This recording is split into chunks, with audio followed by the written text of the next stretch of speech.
Chapter 1939. Before this, she had specially prepared a lot of carrots and vegetables in advance, intending to feed them to the small animals. After successfully entering the park, Yin Shishir's car was quickly stopped by a cute alpaca. These animals in the wildlife park were all very smart. When they saw the car, they would casually walk forward and stop the car to ask for food. Some would even stick their heads into the car window and lick it with their tongues. They would use a pair of curious and bright eyes to stare at them like spiritual spirits. What's this?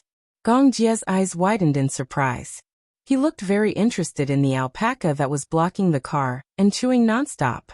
Alpaca. Yes, it has a nickname. It's called Grass Mud Horse. Is it asking us for food? Gong Jie asked curiously.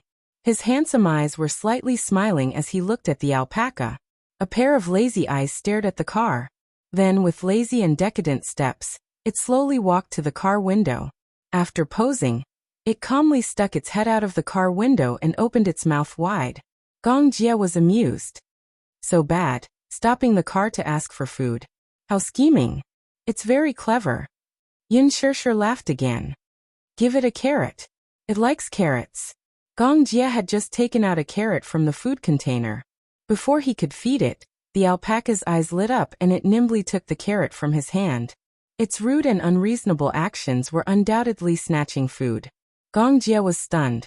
He felt like he was being charged a toll. Yin Shishir didn't know whether to laugh or cry. She looked at the alpaca that had destroyed a carrot. Then, it looked at the food container in Gong Jie's hand and licked his face with its long tongue. Gong Jie snatched it away in disgust and hugged Yin Shishir's shoulder. Sister, save me. Don't tell me you're afraid of an alpaca. I dislike it. Its mouth stinks. The Gong Jie was a bit of a clean freak. After being licked by the alpaca, he was disgusted. Yin Shishir said enviously, Xiao Jie, you don't cherish it. This alpaca was very cold. Most people wanted to get close to it, but it ignored them. It licks you because it likes you. Of course not. Gong Jie complained. It's obviously trying to steal my carrot. That's why it's trying to be nice to me. It's so scheming. Yin Shishir laughed out loud. Then quickly give it the carrot. If you give it to him, he won't bother you anymore.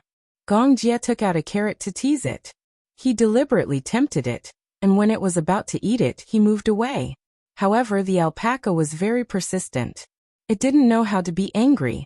It stared at the carrot in Gong Jie's hand for a long time, but it couldn't lick it. After a while, the alpaca realized that the two-legged beast must be teasing it. It pouted its mouth angrily and spat at him. Yin Shishir was speechless. Gong Jie was also speechless. He closed his eyes, frowned, and fell silent. The saliva on his face was sticky. His face was stiff, as if it was the first time an animal had despised him and spat at him. Was it despising him?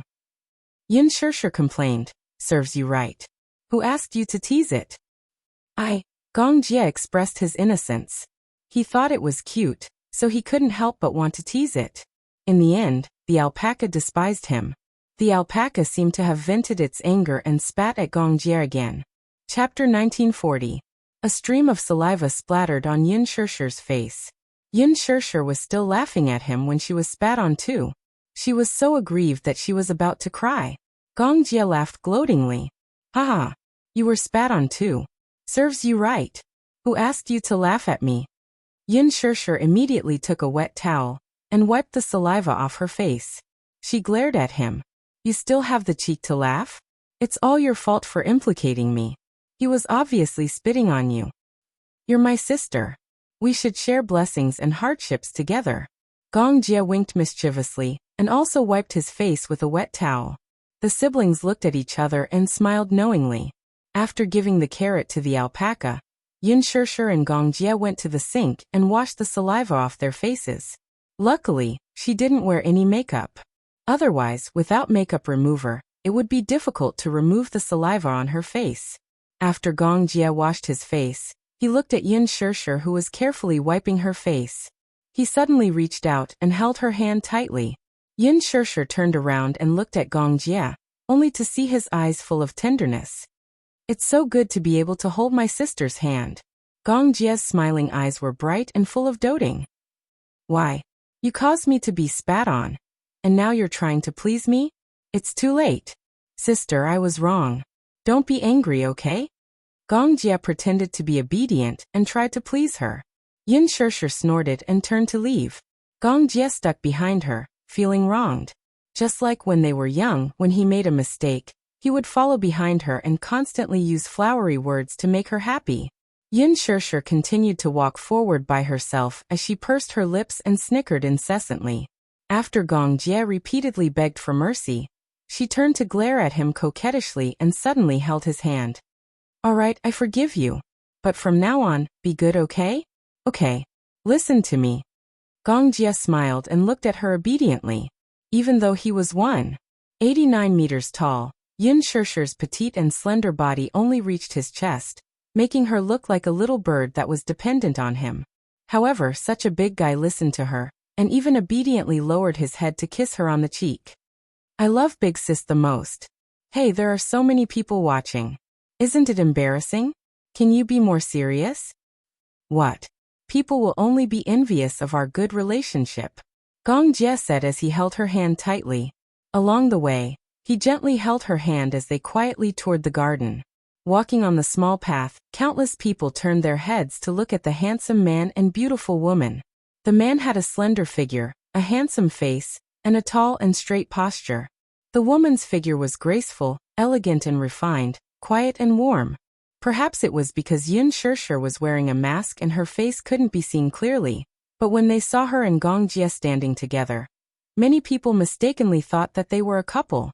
There were even many young couples looking at them. Especially those young ladies. Their gazes landed on Gong Jie, and they couldn't look away. They had never seen such a handsome and sunny man.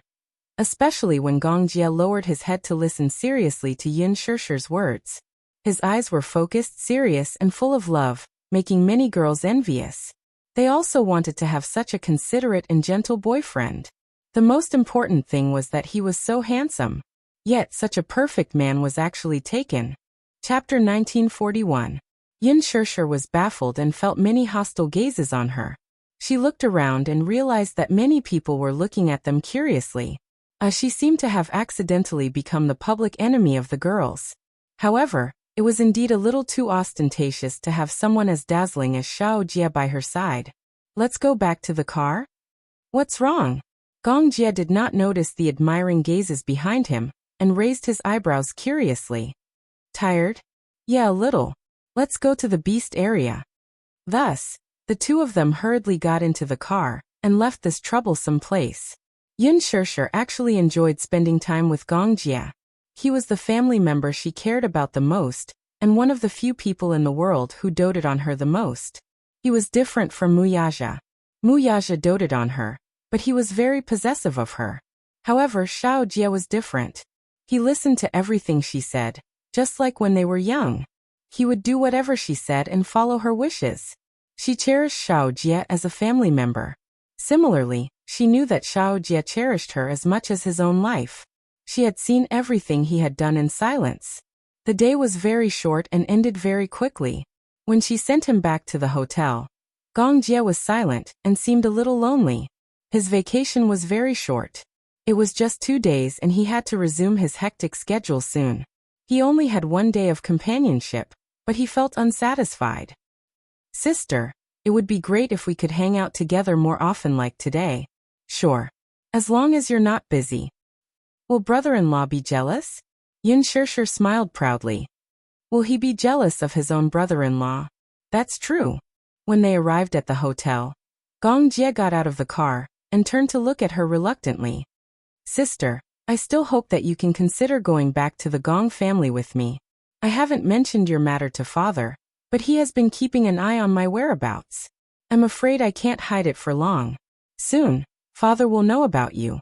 Yin Shirshir hesitated for a moment, then said slowly, How did he know your whereabouts? Because I'm surrounded by his spies. Gong Jie paused for a moment, but in his heart he silently cursed. To be honest, he wasn't sure if his father knew about her movements. Even though he avoided it and took the initiative to hide it, there was no news from the Gong family. However, her father's influence was extensive, and he would soon grasp her sister's whereabouts. Sooner or later, she would be exposed. Therefore, he wanted to bring her back to the Gong family. Yin Shishir asked hesitantly, "Will he accept me?" "Of course. You are his daughter. Father has always missed you." "Really? Accept me and the Mu family?" Gong Jie suddenly fell silent. Suddenly he slowly said, "Father hates the Mu family more than I do." Even after so many years, it was still difficult for him to let go. "I'm afraid it will be difficult. If there comes a day when he can accept everything about me, be it my husband, Yu or Xiaoyichen, if he can accept it, then I will be willing to go back to the Gong family with you. However, before that, I don't want to acknowledge him," Yin Shishir said truthfully. Gong Jie took a deep breath and suddenly smiled. "Okay, I won't force you, but I still hope that you will consider it." "Okay." Chapter 1942. Go back to the Gong family? That place that was related to her by blood. What kind of place was the Gong family? Were the people in the family easy to get along with? Would they be hostile towards her? She guessed from Gong Jie that her mother was not the only woman in the Gong Xiaoying family. Gong Jie said that there were many members in the family and many candidates for the successor. Firstly, she could imagine that the Gong family was a big family. Secondly, she guessed that the Gong Xiaoying family must have many women, and like the Mu family, many children. She was just one of them who had wandered outside. He did not seem to know that she was still alive, but he had always cared about her. After all, Mu Qingqing was probably the woman he loved the most in his life. She was also the woman he felt the most guilty towards. He had many regrets. It was as if he could only fill this regret by finding her. Then should she go back to the Gong family? Yin Shishir had never considered this question. The Gong family had always given her the feeling that they were mysterious and domineering. However, it did not give her a sense of warmth. It made her feel that that place did not feel like a home. She did not want to go back. Subconsciously, she did not want to go back to that cold place. To her, the Gong family did not mean anything. It was just two emotionless words. It was not that she was heartless, but since she was young, the concept of her biological father had been very weak. When she got home, Yu and Xiaoyichen were looking at the gown that had been delivered to them. The people from the studio had just delivered the gown. Yu and Xiaoyichen opened the door. Seeing that Yin Shishir had returned, the assistant smiled and greeted her respectfully. "Madam Yin, you are back. We've already ironed the gown. Would you like to try it on? If there are any imperfections or flaws in the details, we'll fix them. The film festival is the day after tomorrow." "Okay." Yin Shishir glanced at them, only to see a look of exhaustion on the faces of the assistants. This gown was specially custom-made. She originally wanted to go to the counter and buy a set of finished products. She didn't need to wait and could wear it immediately. Many of the dresses at the counter were finished products from the fashion show. However, Qingzhou didn't agree. It was very easy to wear the same clothes as the finished products of the show. There were so many star-studded celebrities at the film festival, and it was easy for them to wear the same outfit. Although it was not scary to wear the same outfit, it was embarrassing to see who was the ugliest. However, if they wore the same outfit, it was inevitable that the public would compare them and judge them. What Qingzhou was more worried about was that now that she was so popular, if she were to wear the same outfit as a small fry, they would definitely be tied together by the other party's team. Wasn't this the same as being raped? Qingzhou would never allow such a thing to happen. Therefore, he asked many experienced designers to design a few sets of gowns as soon as possible. After taking Yin Shishir to choose, he took measurements. It had only been a few days since the dress selection, and the dress had already been rushed out. This gown was exquisitely made. It looked simple and elegant, but in reality, the embellishment of the details took a lot of effort. Yin Shishir was quite surprised that such an exquisite dress could be made in just 5 days. It was also obvious that the people in the studio attached great importance to this matter. It was obvious that they had worked overnight to complete it. Originally, they had called Qingzhou and asked him to go to the studio with Yin Shishir to try on the gown. Chapter 1943. A few assistants helped her change into the gown.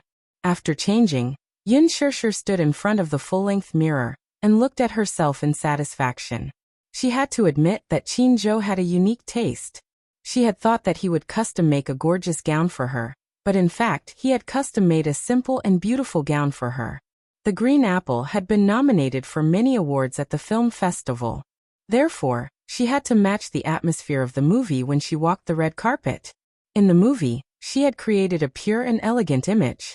Therefore, when she walked the red carpet, if she were to put on too much makeup, it would make the movie fans feel unfamiliar with her. She had to match the theme of the movie and promote it further. Most of the fans at the film festival were attracted to her performance in The Green Apple. Therefore, Chin-jo had custom-made a pure and elegant gown for her. This way, the fans would feel immersed, as if the character in the movie had walked out of the screen alive. The snow-white gown was embellished with delicate blue lace. It was refined and elegant, and it was beautiful beyond compare. Coupled with the crystal-like nude makeup, it looked pure and elegant. It was very beautiful. Yin Shirshir was also very satisfied. She walked out in the gown and stood in front of Yu Yu and Xiao Chen. What do you think of this gown? Wow! Xiao Chen immediately exclaimed in surprise. Mommy is so beautiful. This was the so-called clothes rack. Yin Shirshir had a delicate frame, a well-proportioned body, and a rare golden ratio. Her legs were very long, so even though she was wearing slippers, she still looked very elegant. Xiao Yichen felt that his mommy looked good no matter what she wore. Not only was his mommy beautiful, but she also had a very elegant aura. Beauty could be improved later, but elegance was very difficult to improve. Some female celebrities were very beautiful, but they were so delicate that they looked like soulless porcelain dolls. They were very empty and lacked charm. Therefore, temperament was sometimes even more charming than beauty. Yu Yu crossed his arms and looked at her with a deep gaze. He quietly sized her up and suddenly smiled gently. Mommy looks very good in this gown. Why did you take so long to answer? Yin Shirshir pouted. Are you saying something against your will to make mommy happy? What? You look good. You look good no matter what you wear. How can I lie to you? You still deny it? What do you mean by, I look good in anything? You can't lie to mommy. Xiao Yichen snickered. There's a saying that goes, beauty is in the eye of the beholder. You taught me. Yin Shirshir blushed. What lover? Yu said that mommy must have been his lover in his past life. That's why they were fated to meet in this life. Before Xiao Yichen could finish his sentence, Yu covered his mouth and glared at him. What nonsense are you spouting? Little Yichen looked at him innocently. Blinking his eyes, he seemed to be silently accusing him. You're the one who told me that. He wasn't spouting nonsense. Yu had told him before that a daughter was her father's lover in his past life. Therefore, it should be the same for a mother and a son. Therefore, beauty was in the eye of the beholder. In Yu's eyes, his mommy was perfect. No one could compare to her in this world. However, Yu hated Xiao Yichen for failing to live up to his expectations. He gritted his teeth. How could he say something like that in front of mommy? Chapter 1944. It was a pure thought, but when he said it, it made him seem like he had an Oedipus complex. Yin Shirshir looked at the two little guys and suddenly burst into laughter. Yu, don't bully your older brother.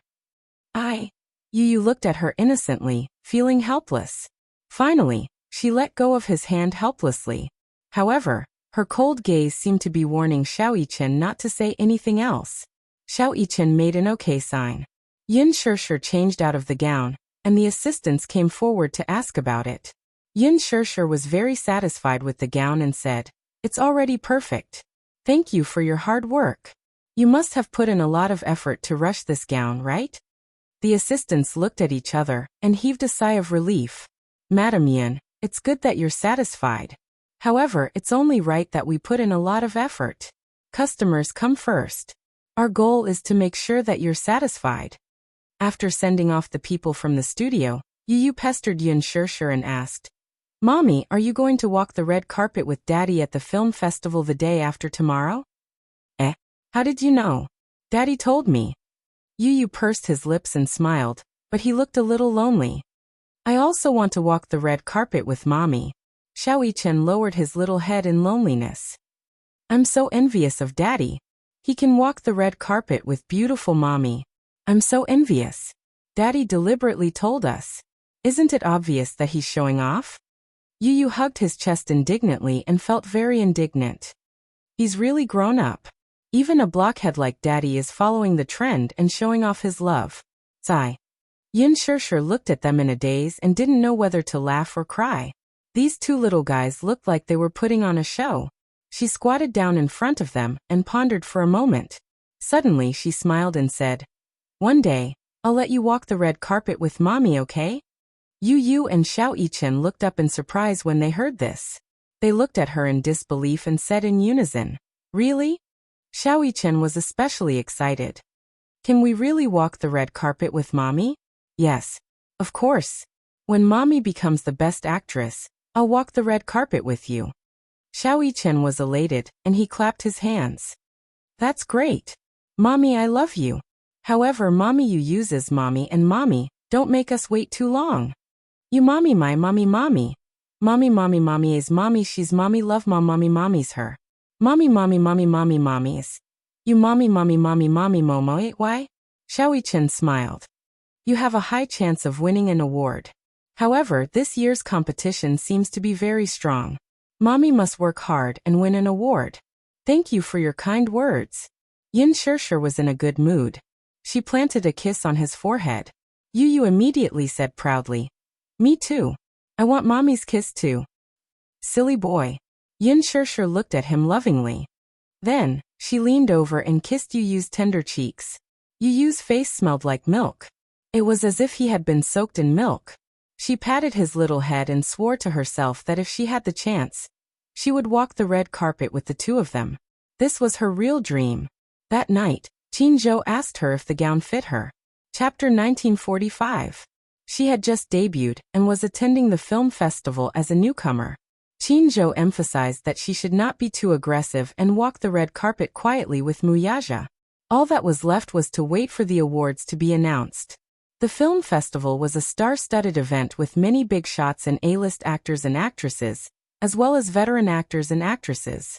Some celebrities were easy to deal with and were generous. Some celebrities had weird tempers and were sensitive. They were hostile and guarded against newcomers. She needed to pay attention to this. She had to take the initiative to greet the seniors and accept any suggestions from them. She had to deal with those who were not friendly to her calmly. After all, she had just debuted and was inexperienced. It was normal for her to be ostracized. It was difficult for newcomers to survive in any field. All of them had been newbies before. Their wives had gone through hardships to become their wives, and they were experienced. Naturally, they had to be a little more arrogant and liked to put on airs.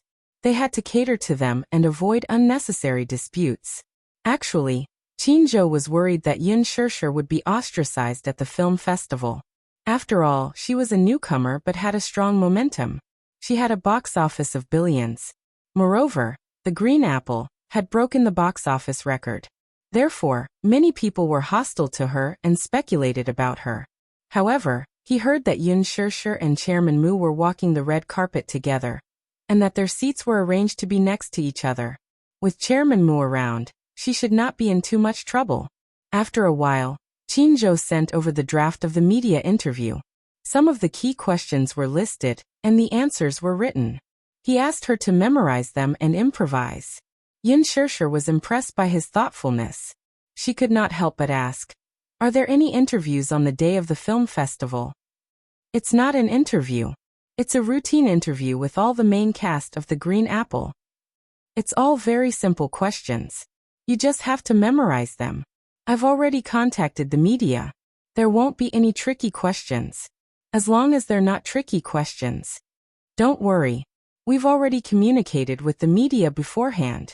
The questions on the press release in your hand will be the questions that the media will ask on that day. Memorize them and answer accordingly." Qin Zhou paid special attention to this matter. "You must memorize them properly." "Okay." After ending the call with Qin Zhou, she browsed Weibo for a while. As expected, her personal Weibo was once again flooded with a series of shares and reposts, as well as hundreds of thousands of likes. So this was what it meant to be famous. She felt that after becoming famous, there wasn't much of a change for her. As a public figure, he had indeed sacrificed a lot in his private life. Other than that, there wasn't much difference. Perhaps it was because her mentality was better, she adjusted very quickly. As usual, she clicked into Gu Xing's Weibo. The most recent post was the half-length photo of him in the bathroom. That was the condition he promised his fans after the box office hit 2 billion. After this Weibo post, there were no other updates. He had really disappeared without a trace. Other than the fact that there was no exposure or announcement, Muyaja's ban on him was even more comprehensive. All the advertisements that he endorsed had been removed from the TV station. However, due to the contract, some of the print advertisements of the big brands would still appear in the department stores. Chapter 1946. Including this film festival. Gu Xingze was supposed to be an important guest, but it was confirmed that he would not be attending this time. The absence of the male lead in The Green Apple would definitely cause a lot of discussion and speculation. Yin Shirshir turned off her phone and leaned against the chair. Sometimes, the entertainment industry was really a cruel place. She had just debuted not long ago, but she already had a deep understanding of it. Forget it. Don't think so much. When Mu Yaja returned, Yin Shirshir had already gone to bed early. Her phone had slipped to the side, but it was still lit up. He picked it up and glanced at it. She was still memorizing her script before going to bed. The man smiled helplessly. He tucked her in and caressed her cheek gently. Yin Shirshir was a light sleeper. His touch woke her up quickly. She opened her sleepy eyes and was surprised to see him. "You're back?" She rubbed her eyes and complained. "What time is it? Why are you back so late?" "I had something to do at the company, so I delayed it." "Have you had dinner?" Yin Shirshir asked with concern. His stomach was not very good, so she always paid attention to whether he ate 3 meals on time. "Yes." Muyaja smiled. He sat on the side of the bed and smoothed her messy hair. "You can't even take care of yourself, but you still have the time to worry about me? How could I? I'm clearly taking good care of myself." Yin Shirshir got up slowly and hugged his waist. She hugged him quietly. She looked down and greedily pressed her face against his straight back. She suddenly felt a great sense of security. She liked to hug him quietly like this. This sense of security was as if she would not be afraid even if the sky fell down with him around. "It's so good to have you." Every night when they hugged each other to sleep, she slept exceptionally well. She did not have any dreams and could always sleep until dawn. This feeling was very reassuring. Muyaja let her hug him quietly. After a busy day, he really enjoyed this peaceful time with her. "All right, go to sleep. I'm going to wash up." Yin Shirshir remained silent. She continued to hug him and refused to let go. Muyaja did not know what to do with her and remained motionless. "You're not sleepy?" "I'm sleepy." Yin Shirshir was lazy and unwilling to move. She placed all her weight on him. Her dependence on him was evident at this moment. "If you're tired, then go to bed early." Yin Shirshir replied with an obviously reluctant to let go. "I want to hug you more." Muyaja could not help but laugh. He gently scratched the bridge of her nose. Little fool. He liked that she was so dependent on him. Moreover, he enjoyed this warm feeling. How great would it be if time could stop at this moment? "Idiot, get some rest. It's cold at night. If you catch a cold, you won't be able to walk the red carpet the day after tomorrow."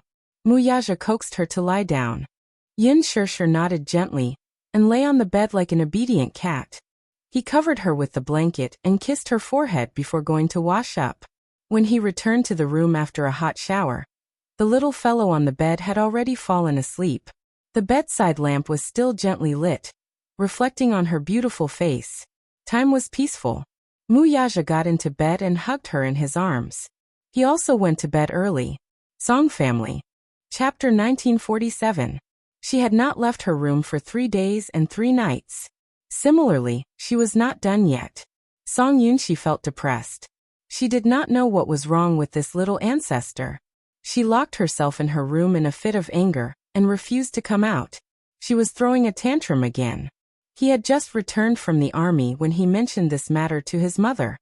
He did not even need to think about it to know who had wronged her outside again. Song Yunxi asked, "Has she not stepped out of this door in the past 3 days?" "No. But she did open the door." "When?" The servant was trembling in fear at the side. Last night, when she knocked on the door, Song Inya opened it. However, as soon as she opened the door, her face turned horribly ugly. Just as she asked a question, Song Inya expressionlessly knocked over the food tray in her hand. She fell to the ground. The scalding hot soup splashed onto her hand and scalded a large portion of her skin. After applying the medicine and bandaging the wound, the servant felt unspeakable bitterness in her heart. In the entire Song family, Song Inya was undoubtedly the most difficult to serve. Her temper was the most arrogant and willful. She did everything based on her character. She often bullied the servants at home and gave them attitude. The servant looked at Song Yunshi and asked carefully, "Young master, how is it? Young miss hasn't eaten for 3 days and 3 nights. If this goes on, young miss's body will collapse." "Do I need you to remind me?" Song Yunshi sneered in annoyance. He raised his hand and knocked gently on the door. Then he said gently, "Inya, it's me. Can you open the door?" There was no movement from the door. Song Yunshi frowned suspiciously and knocked on the door for a long time. After calling out nicely for a long time, there was no movement or response. He asked suspiciously, "Are you sure Miss hasn't left the house? She's really inside." "Yes. Miss hasn't come out. We've been guarding, but she hasn't taken half a step out of the house." Song Yunshi was even more suspicious. Her expression changed. Just as she was feeling suspicious, she heard footsteps coming from the door. His face lit up, and the next second, the door was open from the inside. However, when Song Inya appeared at the door, Song Yunshi was stunned. In just 3 days, Song Inya's entire state had changed. She hadn't eaten anything for 3 days, and her face was especially dispirited and ugly. She hadn't removed her makeup, but it was obvious that she had cried for a long time. Her eyes were red and swollen, and her face was also very swollen. However, because she had not rested well, her complexion was especially ugly. It was as if she was covered in a layer of dead ash, without any signs of life. "Inya. Oh, big brother, you're back." Song Inya stared at him blankly. Like a broken puppet, she was expressionless. Especially those eyes. There was no luster at all. They were dim and lifeless. "Inya, what happened to you?" Song Yunshi had never seen her in such a sorry state. I'm fine." Her tone was flat and emotionless. He had thought that she would vent her anger on the servants like before, beating and scolding them to vent her anger, or perhaps she would rush into his arms and cry loudly. Alas, none of that happened. She only looked at him with an extremely terrifying and empty gaze, but it was as if she could see through his body and look elsewhere. Chapter 1948. Bring it in. Song Inya cut her off coldly and stepped aside to make way for her. Her calmness made Song Yunshi feel even more strange. He was even more worried. He would rather his sister cry and throw a tantrum and complain to him unreasonably than see his sister acting as if she had lost her mind. The servant did not think too much about it. As if she had been granted amnesty, she hurriedly lowered her head and respectfully brought the tray in. After the servant came out, Song Inya wanted to close the door. Song Yunshi quickly stopped her. "Wait." Song Inya's actions were sluggish for a moment. She turned her head and looked at him blankly. Her eyes were still empty and lifeless, making one's heart tremble. She was clearly still alive, but she gave off a feeling that she was already dead. "What's wrong with you?" Song Yunshi questioned sternly. "Look at yourself. How did you end up like this? Don't you think it's appropriate?" Song Inya only said calmly, "It's none of your business." These words were too cold. Song Yunshi was a little angry from embarrassment and reprimanded sternly. "Get it straight.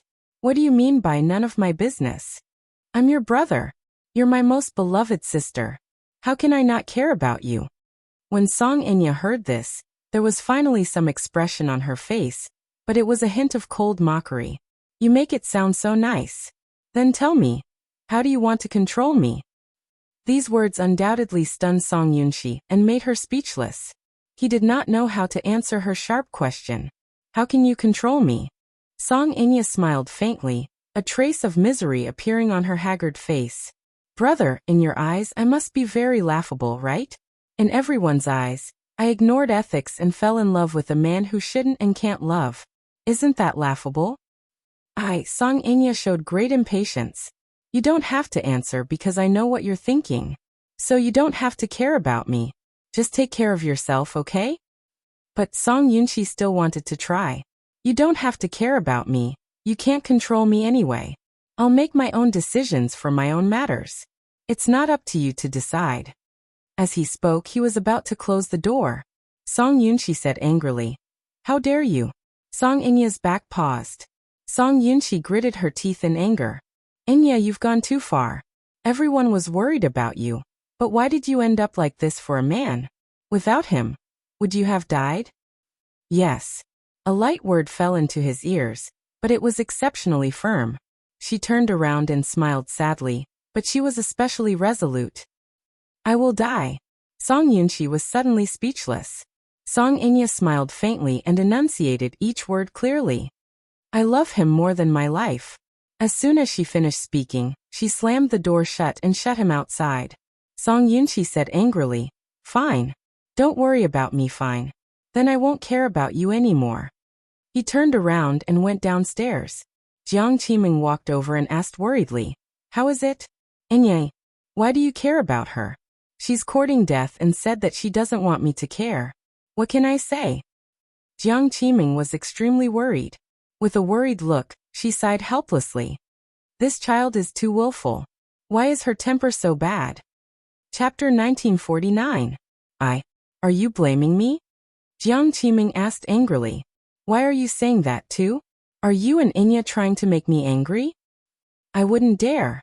Song Yunchi snorted, took a sip of tea, and sank into the sofa as if she had lost all her strength.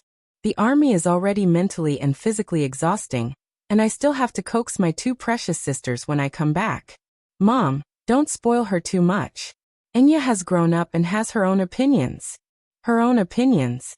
Jiang Qiming was speechless. What good opinions can this child have? She's always fooling around. That child, Yaja, doesn't like her at all. Yet she's still clinging to him. Isn't this a joke? Song Yunchi said. Uncle Mu is her uncle, and they are related by blood. No matter how much she likes him, there should be a limit. I think she's crazy and doesn't care about this basic concept of ethics at all. It's ridiculous that she wants to be with Uncle Mu. Actually, if two people are in love with each other, it's not impossible for them to be together. In many families, it's not a secret that cousins are connected by marriage, so it might not be a joke. Jiang Qiming paused for a moment before expressing her opinion. Actually, I'm quite fond of that child too.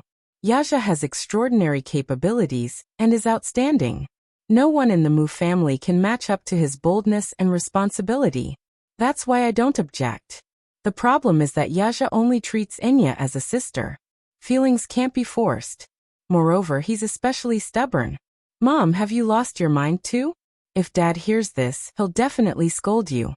Song Yunchi interrupted her. Your sister is insensible and fooling around, and you're blindly joining in? The world is going to be in chaos. Jiang Qiming was so angry that she kept quiet. Actually, she really liked Muyaja. It was a pity that Muyaja only treated Inya as a sister. She sighed and asked, Are you hungry? If you're hungry, I'll prepare something for you.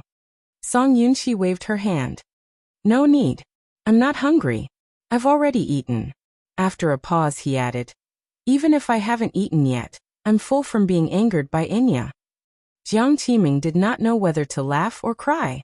She sat beside him, still looking worried. Who does Inya take after her temper? Song Yunchi was obviously still angry. She said angrily, She has been pampered since she was a child. How good can her temper be? Jiang Qiming was furious. She's your sister. As her brother, how can you say that about her? Okay, I won't say any more, okay? Look, I only said a few words to her and you're siding with her. It would be strange if he wasn't spoiled. Song Yunchi stood up impatiently and walked upstairs. Jiang Qiming asked, Where are you going? Let's go to the study and read. Go to sleep. Song Yunchi was in a bad mood and didn't want to talk to her anymore. Jiang Qiming shook her head but did not say anything else. Inside the room, she walked to the balcony and dialed a number.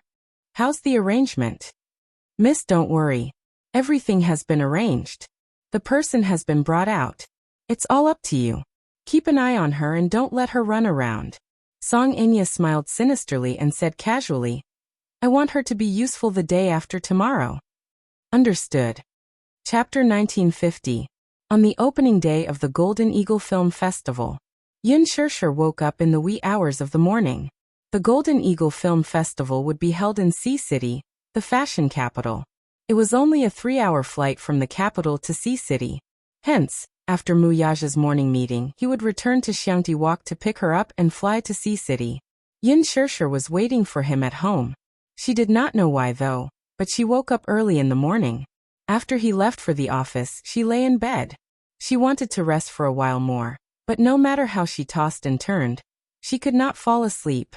Before this, if she was asked if she was nervous about participating in the film festival, she would have replied that she was not nervous. But now she felt inexplicably uneasy. Everyone had high hopes for her. Actually, she did not have high hopes for herself. She was already satisfied that the film could break the box office record. As for the other awards, she did not have any hope at all. But everyone had high hopes for her to win an award.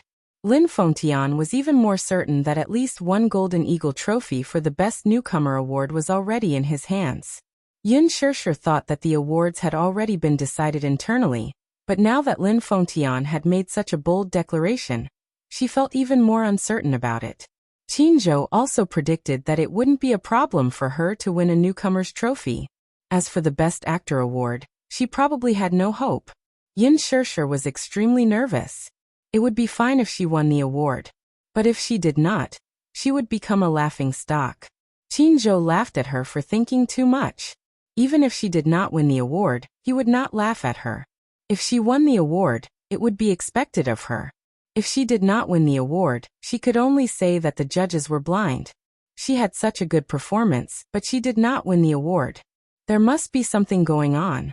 After all, among all the characters in the running, Yin Xiaochuan was the only one who was better than most of the veteran actors in terms of box office results and audience love.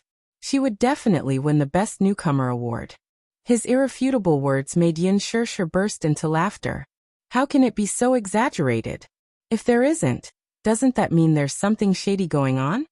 Qin Zhou snorted coldly. If there's no newcomer award, just you wait. I'll carry a cannon to the organizing committee. Yun Shirshir was even happier. Sure. I'll visit you often then. Looking at me? To visit a prisoner. Yun Shirshir said matter-of-factly. Qin Zhou flew into a rage out of humiliation. How could I have accepted such a heartless person like you? Yun Shirshir nestled under the blanket. After checking her Weibo account, she got out of bed. They were just waiting for Muyaja to finish his meeting, so that they could set off together. Every morning, Dishing Financial Group would hold a board meeting. Since he was going to attend the film festival in City B, he arranged everything in advance. After attending the film festival in City B, he would stay in a hotel and return to Beijing the next day. By the time he finished the meeting, he had already booked the plane tickets in advance. After Muyaja returned to his office and arranged everything, he suddenly heard the sound of high heels hitting the ground outside the door. Hurried footsteps and the voice of his accompanying secretary repeatedly tried to stop her. Mrs. Song, the president should still be in the meeting. Don't stop me. I have something important to talk to him about. Mrs. Song. Mrs. Song. Go away. Chapter 1951. Shocked, Minyu turned to look at the door, only to see Jiang Qiming barging in. She scanned the office and quickly spotted Muyaja, who was sitting at his desk, and walked over anxiously. Yaja. Muyaja looked up and could not help frowning when he saw that it was Jiang Qiming. Sis, what's wrong? Why are you in such a hurry? Jiang Qiming couldn't help complaining. Yaja, why can't I reach you on the phone? Muyaja calmly replied. I was in a meeting and just got back to my office. Chairman Mu. His secretary, who was standing at the door, greeted him awkwardly. He glanced at Jiang Qiming, clearly confused. Minyu replied calmly, Go back to work. Yes, sir. The secretary nodded, closed the door, and left. Muyaja asked, Auntie, what's the matter? Jiang Qiming was about to speak when she glanced at Minyu, who was standing at the side, with a conflicted expression. Muyaja also looked at him and signaled with his eyes. Minyu was someone who knew how to read people's expressions, so he immediately understood and respectfully retreated. After the door closed, Muyaja said, "Speak." "Yaja, something happened to Inya." Jiang Qiming looked at him with tears in her eyes, her voice trembling. Muyaja was stunned. He looked at her in shock and narrowed his eyes in confusion. "Something happened?" "Yes." Jiang Qiming's throat was unusually hoarse from crying, and her eyes, especially, were red. It seemed that something had really happened. "What happened?" This morning, a servant went upstairs to knock on the door. There was no response, but she vaguely heard the sound of water flowing from the bedroom. The servant was worried that something had happened, so she immediately called Yinshi over. Yinshi was strong and kicked the door open. When he rushed in, he saw Inya lying in the bathtub. The bathtub was filled with water and was stained red with blood. Jiang Qiming's eyes were filled with fear as she recounted the incident, as if the scene was still vivid in her mind. What happened to her? Muyaja could vaguely make out some clues. Inya, she's too silly. She took things too hard. Where is she now? When Yinshi found out about the accident, he rushed her to the hospital. Fortunately, she was found in time and was saved. However, after this girl woke up, her emotions were unstable and she couldn't leave at all. Otherwise, who knew what kind of extreme behavior she would do again? Now Yinshi is taking care of her in the hospital. I didn't dare to tell your uncle about this because I was afraid that he would be angry. Jiang Qiming said with lingering fear. She really did not dare to imagine if she would have lost her daughter forever if she had not discovered it in time. Muyaja's heart was slightly at ease when he heard from his mother that his niece had been rescued. That's good. Chapter 1952. Muyaja lowered his eyes and said calmly, I have something on in the afternoon. I'm very busy and can't leave. Jiang Qiming thought that he would agree immediately. After all, apart from Yunqi and her father, Muyaja was probably the man who doted on her the most since she was young. Jiang Qiming knew very well that Muyaja doted on her, because she had a face that was almost carved out of the same mold as Jiang Yishan. Moreover, as she grew older, she became more and more similar to Jiang Yishan. Jiang Qiming was also surprised. Jiang Yishan was the person Muyaja missed the most. The year his mother passed away, Muyaja almost collapsed. At that time, it was little Enya who accompanied him through it. Muyaja placed all his grief for his mother on Song Enya. Therefore, he doted on her very much. No matter what harsh conditions she put forward, he would fulfill them one by one. Only Song Enya could be willful and arrogant in front of him, and Muyaja tolerated her. All of this only came to an end when Yin Shirshir appeared. Now Muyaja was much colder to Song Enya. In the past, the Mu and Song families were very close. They moved around a lot. Now, with Muyaja's neglect of Song Enya, the relationship between the two families gradually fell to a freezing point. But now Song Enya was lying on the bed. Although she had been saved, she was as if she was dead and did not say a word. No matter how Song Yinshi counseled, comforted, and made her happy, Song Enya remained indifferent. Song Enya was still indifferent. The only thing she said was, I want to see Brother Mu. That was all.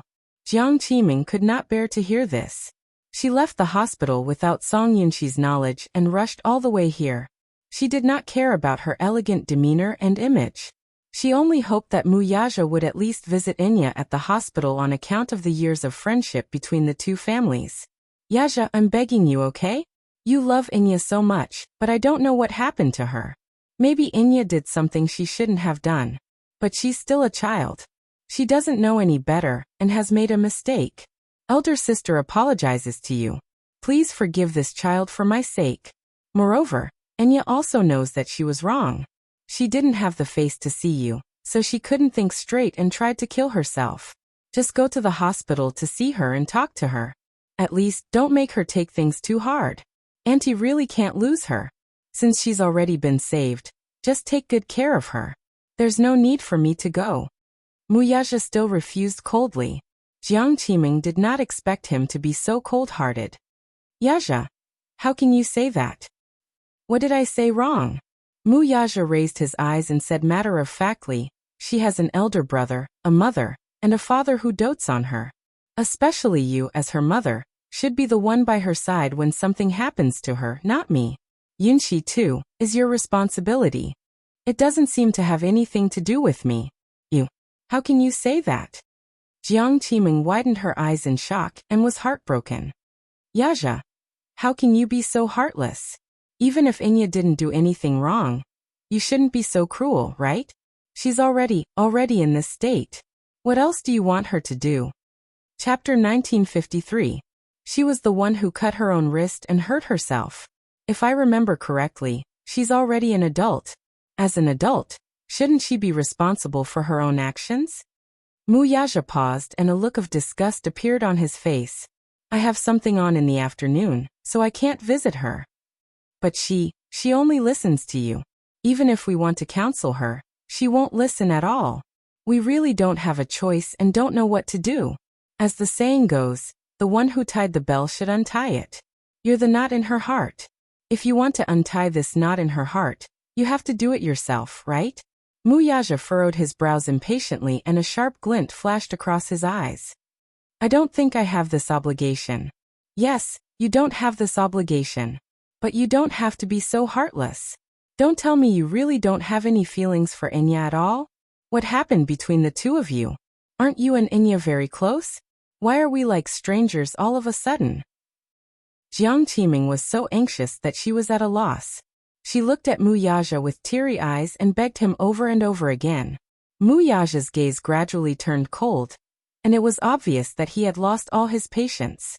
Jiang Qiming sized up his expression and gritted her teeth. She said harshly, Do you know that Enya likes you? Yes. You know? Jiang Qiming turned pale with fright. Mu Yaja looked up and met her surprised gaze coldly. So, what do you want me to give her in return? Or do you want to be like her, disregarding human relationships and defying the ways of the world to be with her, and give her back her passionate feelings? Jiang Qiming was extremely embarrassed by his words. She looked at him awkwardly and her face was flushed red. She suddenly asked again, Do you have feelings for Enya? Mu Yaja pondered for a moment and nodded. Yes. If you like Enya, it's not impossible for the two of you to be together. Look at Huachen International's young Master Wang. He's also married to his cousin and that. Sister, do you know what you're saying? Mu Yaja couldn't take it anymore and interrupted her. I know. If the two of you like each other, what's wrong with being together? At most, we won't announce your marriage to the public. The Mu and Song families have a relationship, and this marriage is considered a family. Enough. Mu Yaja slammed the document in his hand on the table. His patience had clearly reached its limit. I've never said that I like her at all. Didn't you just saying? My feelings for her is just an older brother's love for his younger sister. But now this feeling had more or less been obliterated. So don't mention this matter again in the future. It makes me feel disgusted. After he finished speaking, Jiang Qiming, who followed him, Jiang. No matter what, I promise you that I won't mention this matter again. But can you agree to this condition of mine? Go to the hospital to visit Enya and at least convince her not to let her do stupid things again, okay? Mu Yaja remained indifferent. Jiang Qiming was so anxious that she broke down. Yaja, do you want me to kneel on the ground and beg you? Chapter 1954. She had no other choice but to beg him. Alas, Mu Yaja did not care about her humble request at all. That's enough. You can leave now. Mu Yaja was annoyed beyond words. Just as he opened the door, he heard a thud behind him. His heart skipped a beat, and he turned around to see Jiang Qiming kneeling on the ground with tears streaming down her cheeks. Mu Yaja was furious. What are you doing? I'm begging you. I won't force you no matter what you do in the future. But at least, I'm begging you to save Enya this time. At this moment, Jiang Qiming no longer had the elegance of a noblewoman. Her luxurious clothes couldn't hide her disheveled and humble appearance at this moment. She was no longer the glamorous mayor's wife. At this moment, she was just a pitiful and sad mother. She had spoiled her daughter to such an arrogant and willful character. However, she had spoiled her daughter so much, but in the end, she still had to ask others to save her daughter's will to live. Jiang Qiming's face was full of worry, and her eyes were filled with desolate tears. Mu Yaja said coldly, "Don't you think you look terrible right now? Get up." "I won't get up if you don't promise me." She was sad and stubborn. "If you don't promise me, I'll kneel until you do. Are you threatening me?" A sharp glint flashed across Mu Yaja's eyes. "Yes." Jiang Qiming did not shy away. "Only this time. Please allow me to threaten you once." Mu Yaja slowly narrowed his eyes. Because of his anger, the veins on the back of his hands were clearly visible. By noon, Yin Shishir had already packed her luggage. She entrusted the two children to Yin Yeqing and the nanny. She was only relieved after giving them some instructions. Yu Yu nagged as she helped her tidy up her clothes. "Mommy, you're so naggy. Xiao Yichen and I can take care of ourselves. You don't have to worry. Just worry about whether you can win the award." Xiao Yichen raised his eyebrows and teased. "Exactly. Mommy is not as good at taking care of people as you. So it doesn't make a difference whether Mommy is at home or not." Yin Shishir seemed to hear the sound of her heart breaking. Was Xiao Yichen mocking her? "Why?" Yu Yu smiled and said, "I'm happy that Mommy is away on a business trip. When Mommy isn't around, I just have to take good care of Xiao Yichen. If Mommy were here, I would have more to worry about." At this moment, Yin Shishir's heart seemed to shatter into countless pieces. She clutched her chest, feeling as if her heart had been pierced by 10,000 arrows. "Why, baby, do you have to hurt Mommy like this?" Yu Yu couldn't be bothered with her sadness. Out of the corner of her eye, she saw Xiao Yichen folding the gown and immediately stopped her. "Wait. If you do this, the gown will wrinkle." Xiao Yichen looked up blankly and stopped what he was doing. It turned out that he wanted to fold the gown into a square like any other piece of clothing. However, this way, the gown would wrinkle. "What should I do then?" "Let me do it." "Oh, then this gown needs to be ironed." "Let me do it." Yu Yu was as busy as a nanny, running around in circles. Yin Shishir wanted to help, but Yu Yu immediately chased her away. "Both of you go sit on the sofa. Don't be a hindrance." Chapter 1955. Half a minute later, Yin Shishir obediently sat on the sofa with Xiao Yichen in her arms. Yu Yu busied himself with packing. In less than 10 minutes, all the luggage was packed. Phew! Yu Yu wiped the sweat off his forehead with a handkerchief. "It's done." He looked up and saw Yin Shishir's starry eyes and Xiao Yichen's admiring expression. His lips twitched as he looked at them speechlessly. "What are you doing?" "Yu Yu, you're so virtuous. Whoever marries you in the future will be blessed." Yin Shishir was touched that she had raised such a perfect son. Xiao Yichen looked at him with admiration. "Yu Yu, if I were a young girl, I'd definitely chase after you to be my wife. Get lost." Yu Yu looked at him with disdain. "Whoever marries you will be unlucky." "Why?" Xiao Yichen cried out in grievance. "Am I not outstanding? You're too outstanding, so I'm not worthy of you." While the three of them were bickering, the doorbell suddenly rang. "Daddy is back." Xiao Yichen raised his eyebrows in excitement. Yu Yu found it strange. He walked to the door and opened it while muttering, "Daddy didn't bring the key?" Just as he opened the door, he saw Qinzhou standing outside. Seeing the door open, he lowered his head and was surprised to see a little lad standing at the doorway. The lad sized him up with his watery eyes. "Hello, little kid." Qinzhou greeted him with a smile. He was surprised at first, but it took him a while to realize that this child, who looked so much like Mu Yichen, was probably the boss's son, Yin Tianyu. Although he had never seen him before, he could deduce his identity. Mu Yichen walked to the door and sized him up curiously. He did not know Qinzhou, but the latter knew him. "Who are you?" Mu Yichen immediately became vigilant and asked suspiciously. He completely regarded Qinzhou as a strange uncle with bad intentions, and was very vigilant. Qinzhou chuckled. "I'm looking for your mommy." "Oh, you must be Mommy's manager." Yu Yu looked him up and down and concluded. Qinzhou was surprised. "Huh? How do you know?" "I recognize your voice." When Qinzhou called Yin Shishir to remind her about her schedule, Yu Yu would sometimes be by her side. He was very sensitive to sounds. Basically, he would never forget what he heard. Therefore, as soon as Qinzhou spoke, he guessed his identity. "Little kid, you're so smart. Yu Yu opened the door and invited him in. Yin Shirshir was surprised to see him. Why are you here? I'm here on my boss's orders to bring you to Sea City. Oh. Yin Shirshir replied and nodded at first. Suddenly, she reacted and asked quizzically. Where is he? Is he busy? The flight should be booked. It's at 1 p.m. Is he going directly to the airport? With that, Yin Shirshir got up from the sofa and walked toward him. Qin Zhou suddenly hesitated. Boss can't go to Sea City.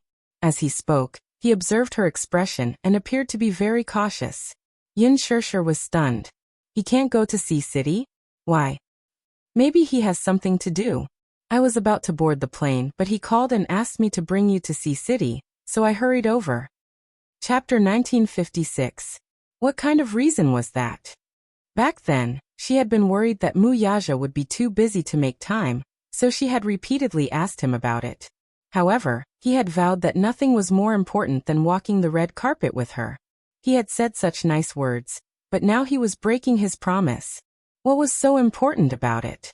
He had always been a man of his word. Yin Shirshir was stunned for a moment, and then her eyes turned cold. Didn't he promise to go to the film festival with me in Sea City? Why is he suddenly not going? Maybe he has something important to do.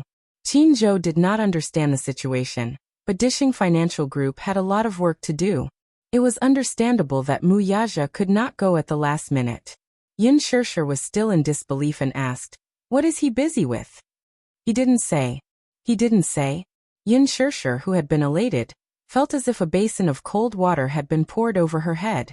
She suddenly felt wronged. They had promised each other something, but he had decided not to go just like that. Did he even consider her feelings? Didn't he say that he would walk the red carpet with her?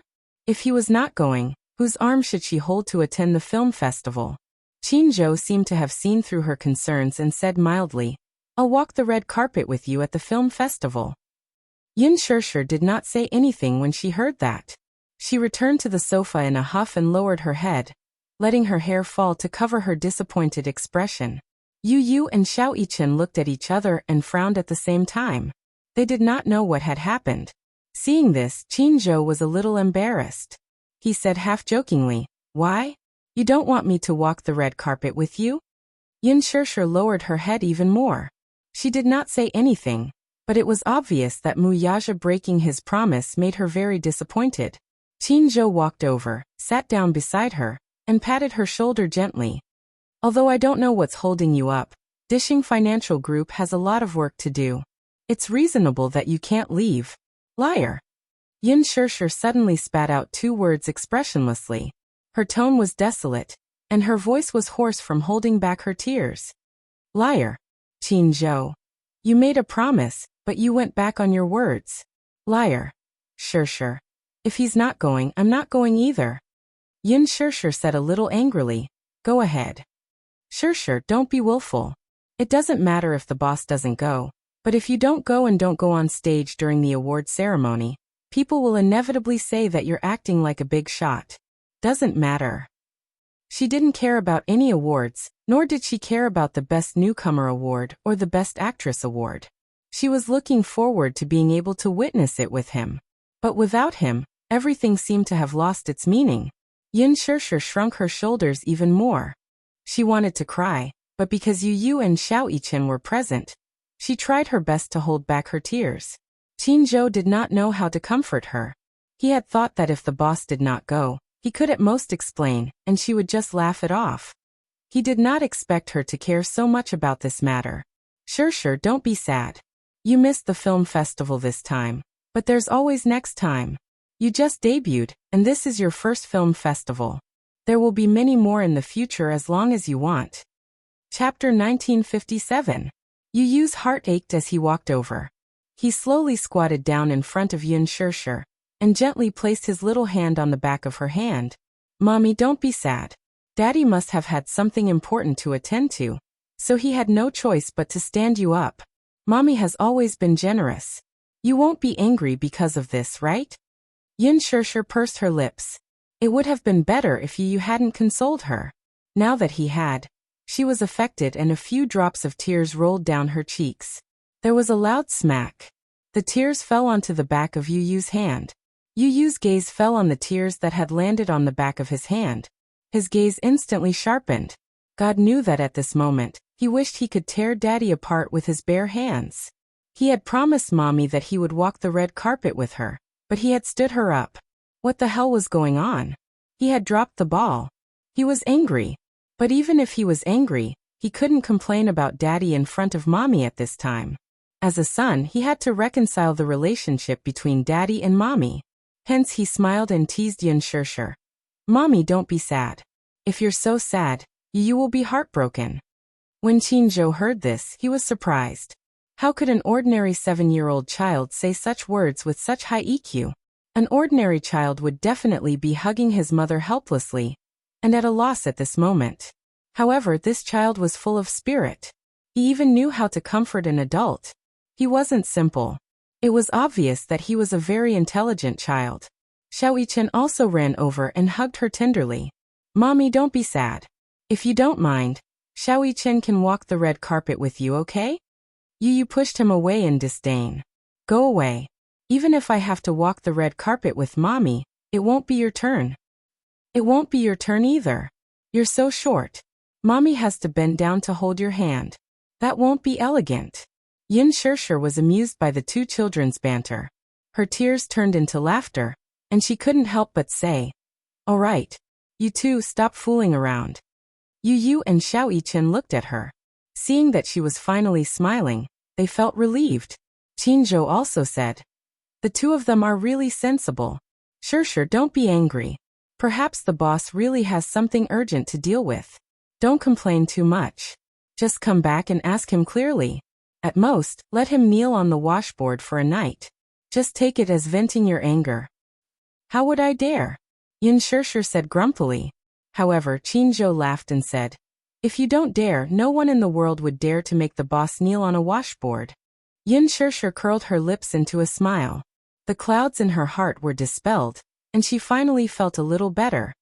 Okay, I got it. Maybe he really has something important to do.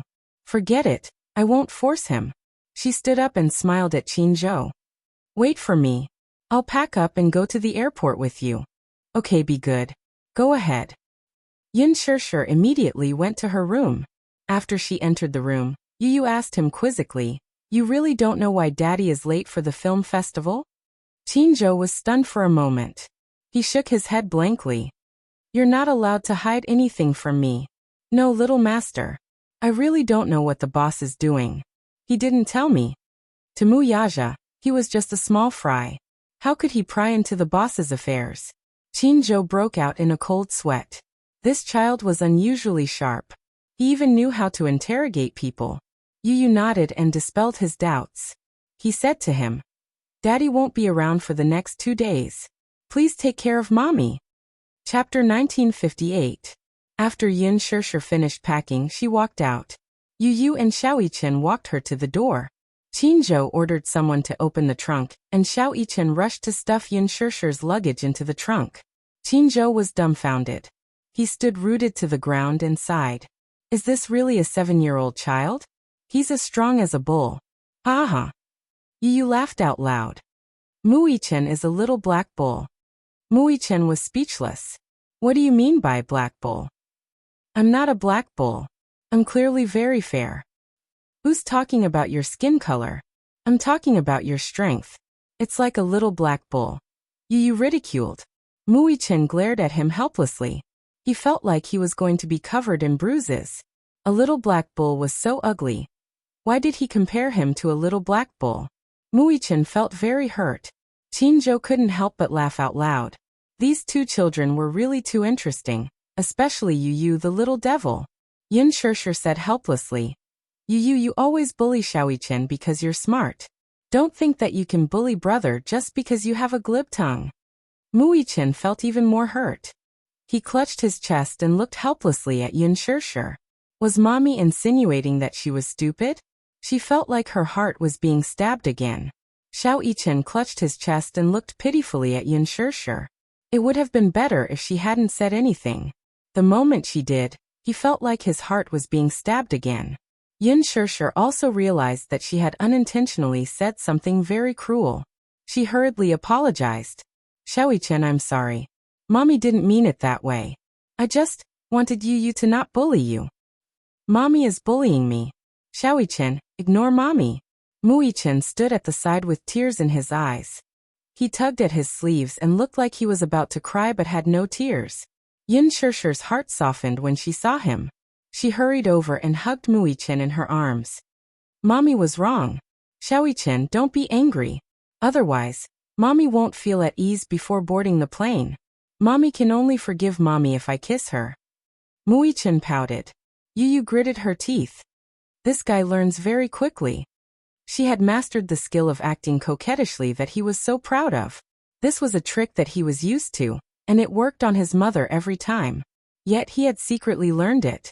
Yin Shishir cupped Xiaoyi-chen's chubby little face and gently kissed his tender cheeks. She hurriedly apologized. Xiaoyi-chen, forgive Mommy. Be good and wait for Mommy to come back, okay? Okay. Then Mommy must bring home a trophy. Xiaoyi-chen encouraged her. Yin Shishir nodded and instantly felt smug. Okay. Mommy will work hard. I'll bring home a trophy. On the way back, Yin Shishir quietly looked out of the window. The traffic was congested, and her ears were filled with the sound of anxious horns. It was annoying. The traffic in the city seemed to be especially congested. It was noon, but the traffic was still so congested that it made her feel frustrated. Qinzhou sat beside her and chatted with a bunch of bad friends in the WeChat group. Occasionally, he would look up and chat with her. The atmosphere was calm. Yin Shishir still felt a little uneasy. Women were very sensitive and tended to overthink things. Her sixth sense told her that Mu Yaja must have missed the appointment because something had happened.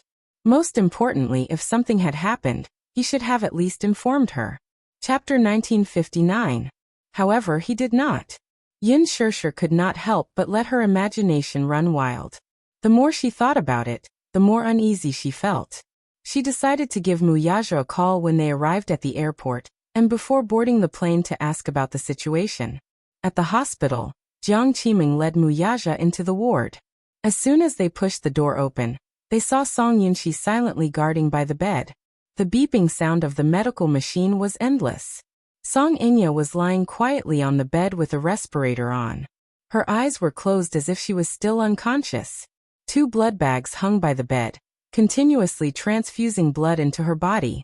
Even though she was discovered in time, she still lost too much blood and needed an emergency blood transfusion. Hearing the sound of the door opening, Song Yunxi turned her head abruptly and saw Jiang Qiming walking in.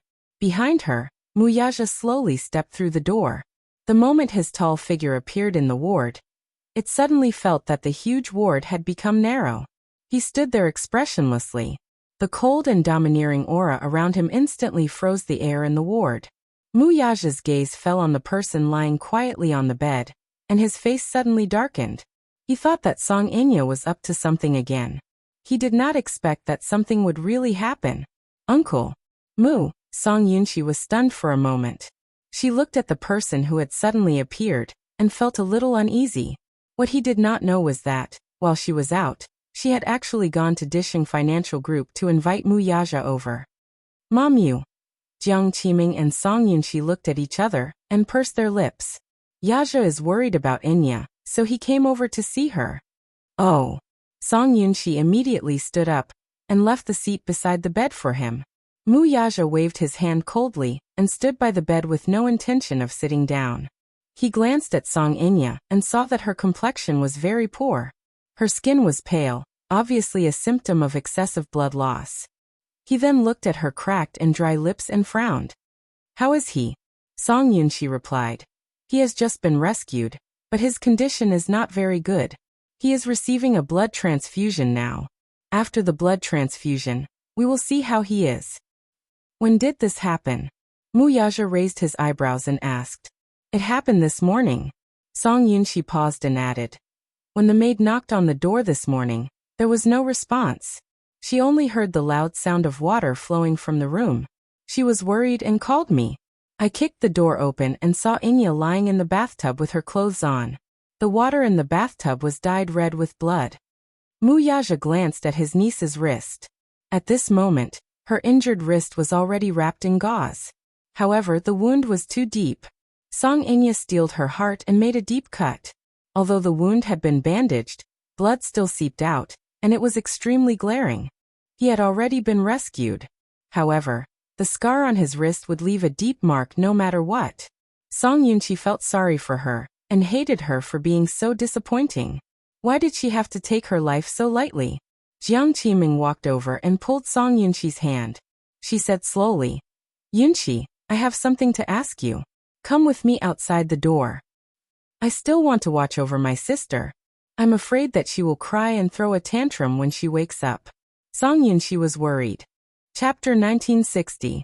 Song Inya had woken up once before, but when she opened her eyes and found herself in the hospital, she cried and threw a tantrum.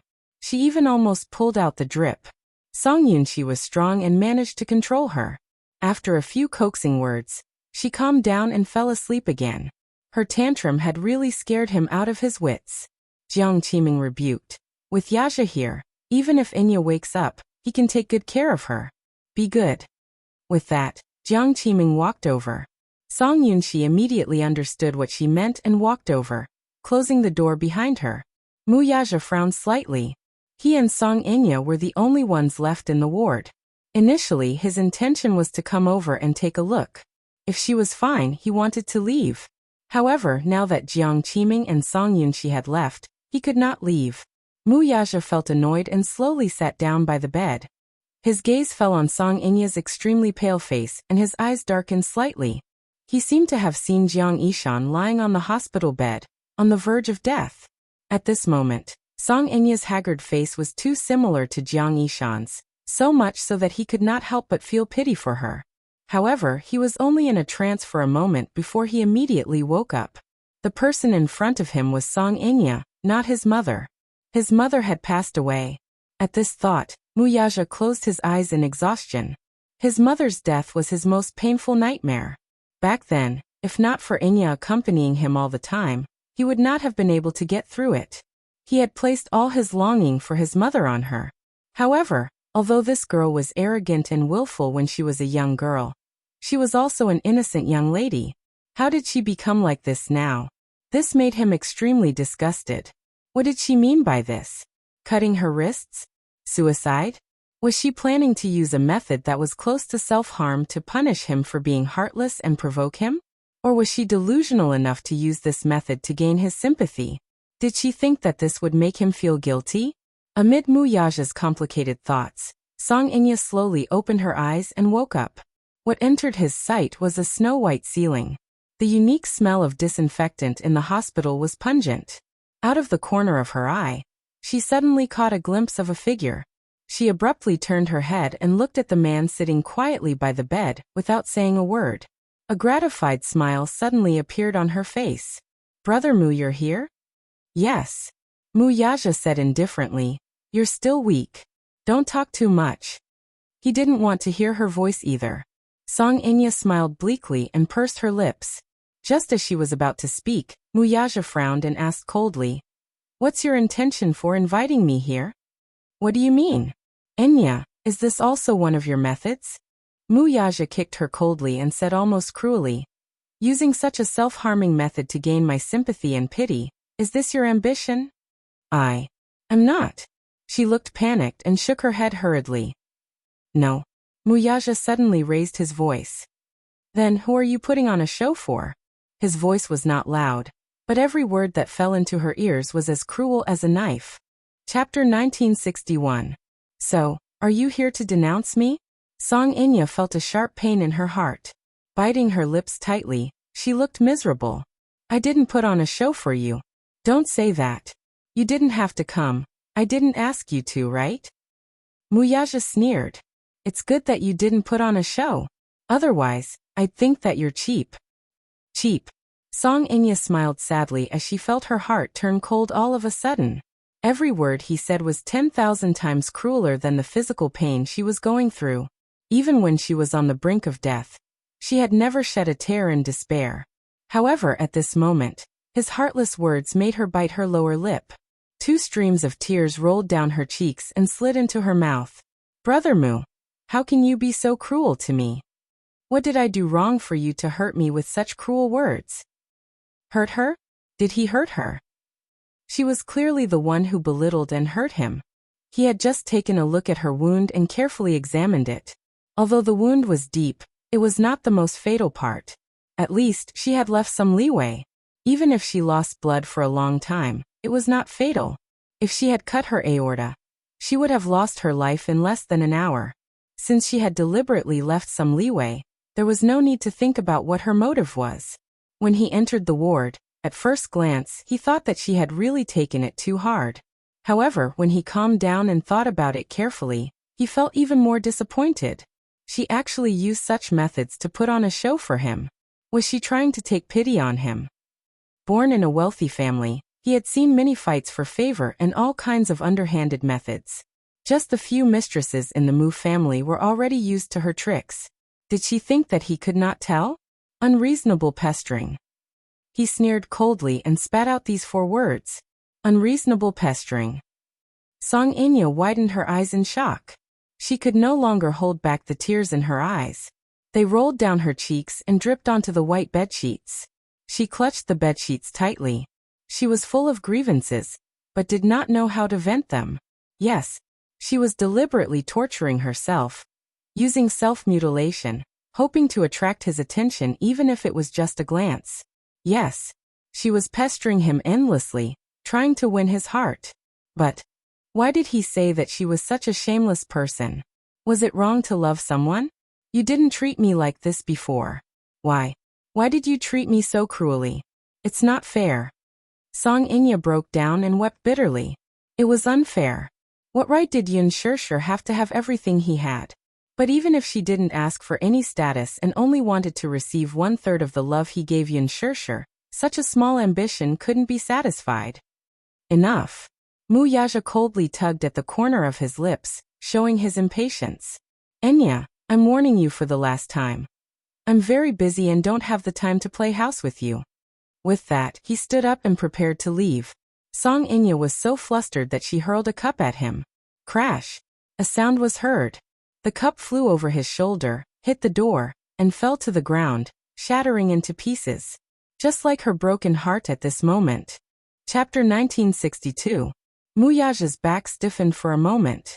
He stood rooted to the ground for a moment, seemingly unmoved by her urging him to stay. This time, however, he took another step forward without hesitation. Song Inya was thoroughly flustered. She did not know where she got the courage from, but in a fit of anger, she ruthlessly pulled out the blood drip, threw off the blanket, rolled off the bed, and rushed toward him barefooted. Brother Mu. Song Inya hugged him tightly from behind, her arms tightly entwined around his waist. Let go. I won't let go. Muyaja was thoroughly enraged. He flung her arms away and turned around. However, the next second, as if she had gone crazy, she suddenly hugged his shoulders, stood on her tiptoes and kissed his thin lips fiercely. Startled, he hurriedly tried to avoid her, but it was too late. Song Inya's weathered and dry lips kissed the side of his lips. She attacked him like a madwoman, kissing him on the lips and biting him hard. This bite caused his brain to freeze for a second. By the time he reacted, his hands had already moved to push her away forcefully. Are you crazy? Song Inya was caught off guard. Losing her balance, she fell backward and landed heavily on the ground. She stared fixedly at him. Because she had bitten down hard just now, her pale lips were stained with scarlet blood. At a glance, she looked as demonic as a vampire. Song Inya smiled foolishly. The tip of her tongue gently traced the traces of blood on her lips. The ambition in her eyes was not concealed at all. Muyaja could not calm his anger. His expression was stiff and cold. He raised his hand and swiped his finger across his thin lips, only to come in contact with a bloody taste. He wiped it away harshly and glared at her. Are you crazy? Yes. I am crazy. But you're the one who drove me crazy. Brother Mu, are you satisfied now? Are you satisfied now that I've gone crazy for you, and am willing to do anything for you? Muyaja looked at her, as if he was looking at a hopeless patient. The disgust in his eyes was undisguised. You're hopeless. Yes. I am incurable. I like you, and because I like you, I want to get you. Is that wrong? Song Inya yelled recklessly as if she had lost her mind and started spouting nonsense. But I'm not greedy anymore. I'm not asking for anything. I'm not greedy for more. I just hope that we can go back to how we used to be. That's enough, okay? What? Song Inya smiled. The innocent look on her face was distorted by the bloodstains on her lips. You're still my brother, Moo. I want to hear you call me Inya gently like before and dote on me without restraint. I won't have any wishful thinking about you anymore, but I hope that we can go back to how we used to be, okay? Muyaja was silent for a while before he sneered. We can't go back. The smile on Song Inya's face froze. Why? She couldn't believe it and asked hysterically why. How overboard is my request that you can't even tolerate it? Jiang Qiming was talking to Song Yunxi at the door when she heard the commotion from the ward. Worried, she barged in. Chapter 1963. Song Inya watched him leave in a daze. Looking at his cold and resolute back view, she broke down and burst into tears. Song Yunxi felt as if a knife was being twisted in her heart. She walked over, picked her up, and placed her on the bed. When she looked down and saw the back of her hand dripping with blood, she was shocked. What's wrong with you? Jiang Qiming immediately said. She probably pulled out the 4 drip. I'll call the nurse over and redo it. You're not allowed to go. Song Inya threw a tantrum. Don't bother about me, okay? Don't mess around. Song Yunxi scolded her with a tough attitude. However, this tough attitude undoubtedly agitated her even more. Song Inya pushed him away and covered her face with the blanket, letting herself sob uncontrollably. Don't bother about me. Let's go, let's all go. Let me fend for myself. When Song Yunxi heard this, she scolded angrily. What nonsense are you talking about? How can we not care about you? Let you fend for yourself. What's wrong with you? Why are you torturing yourself for a man?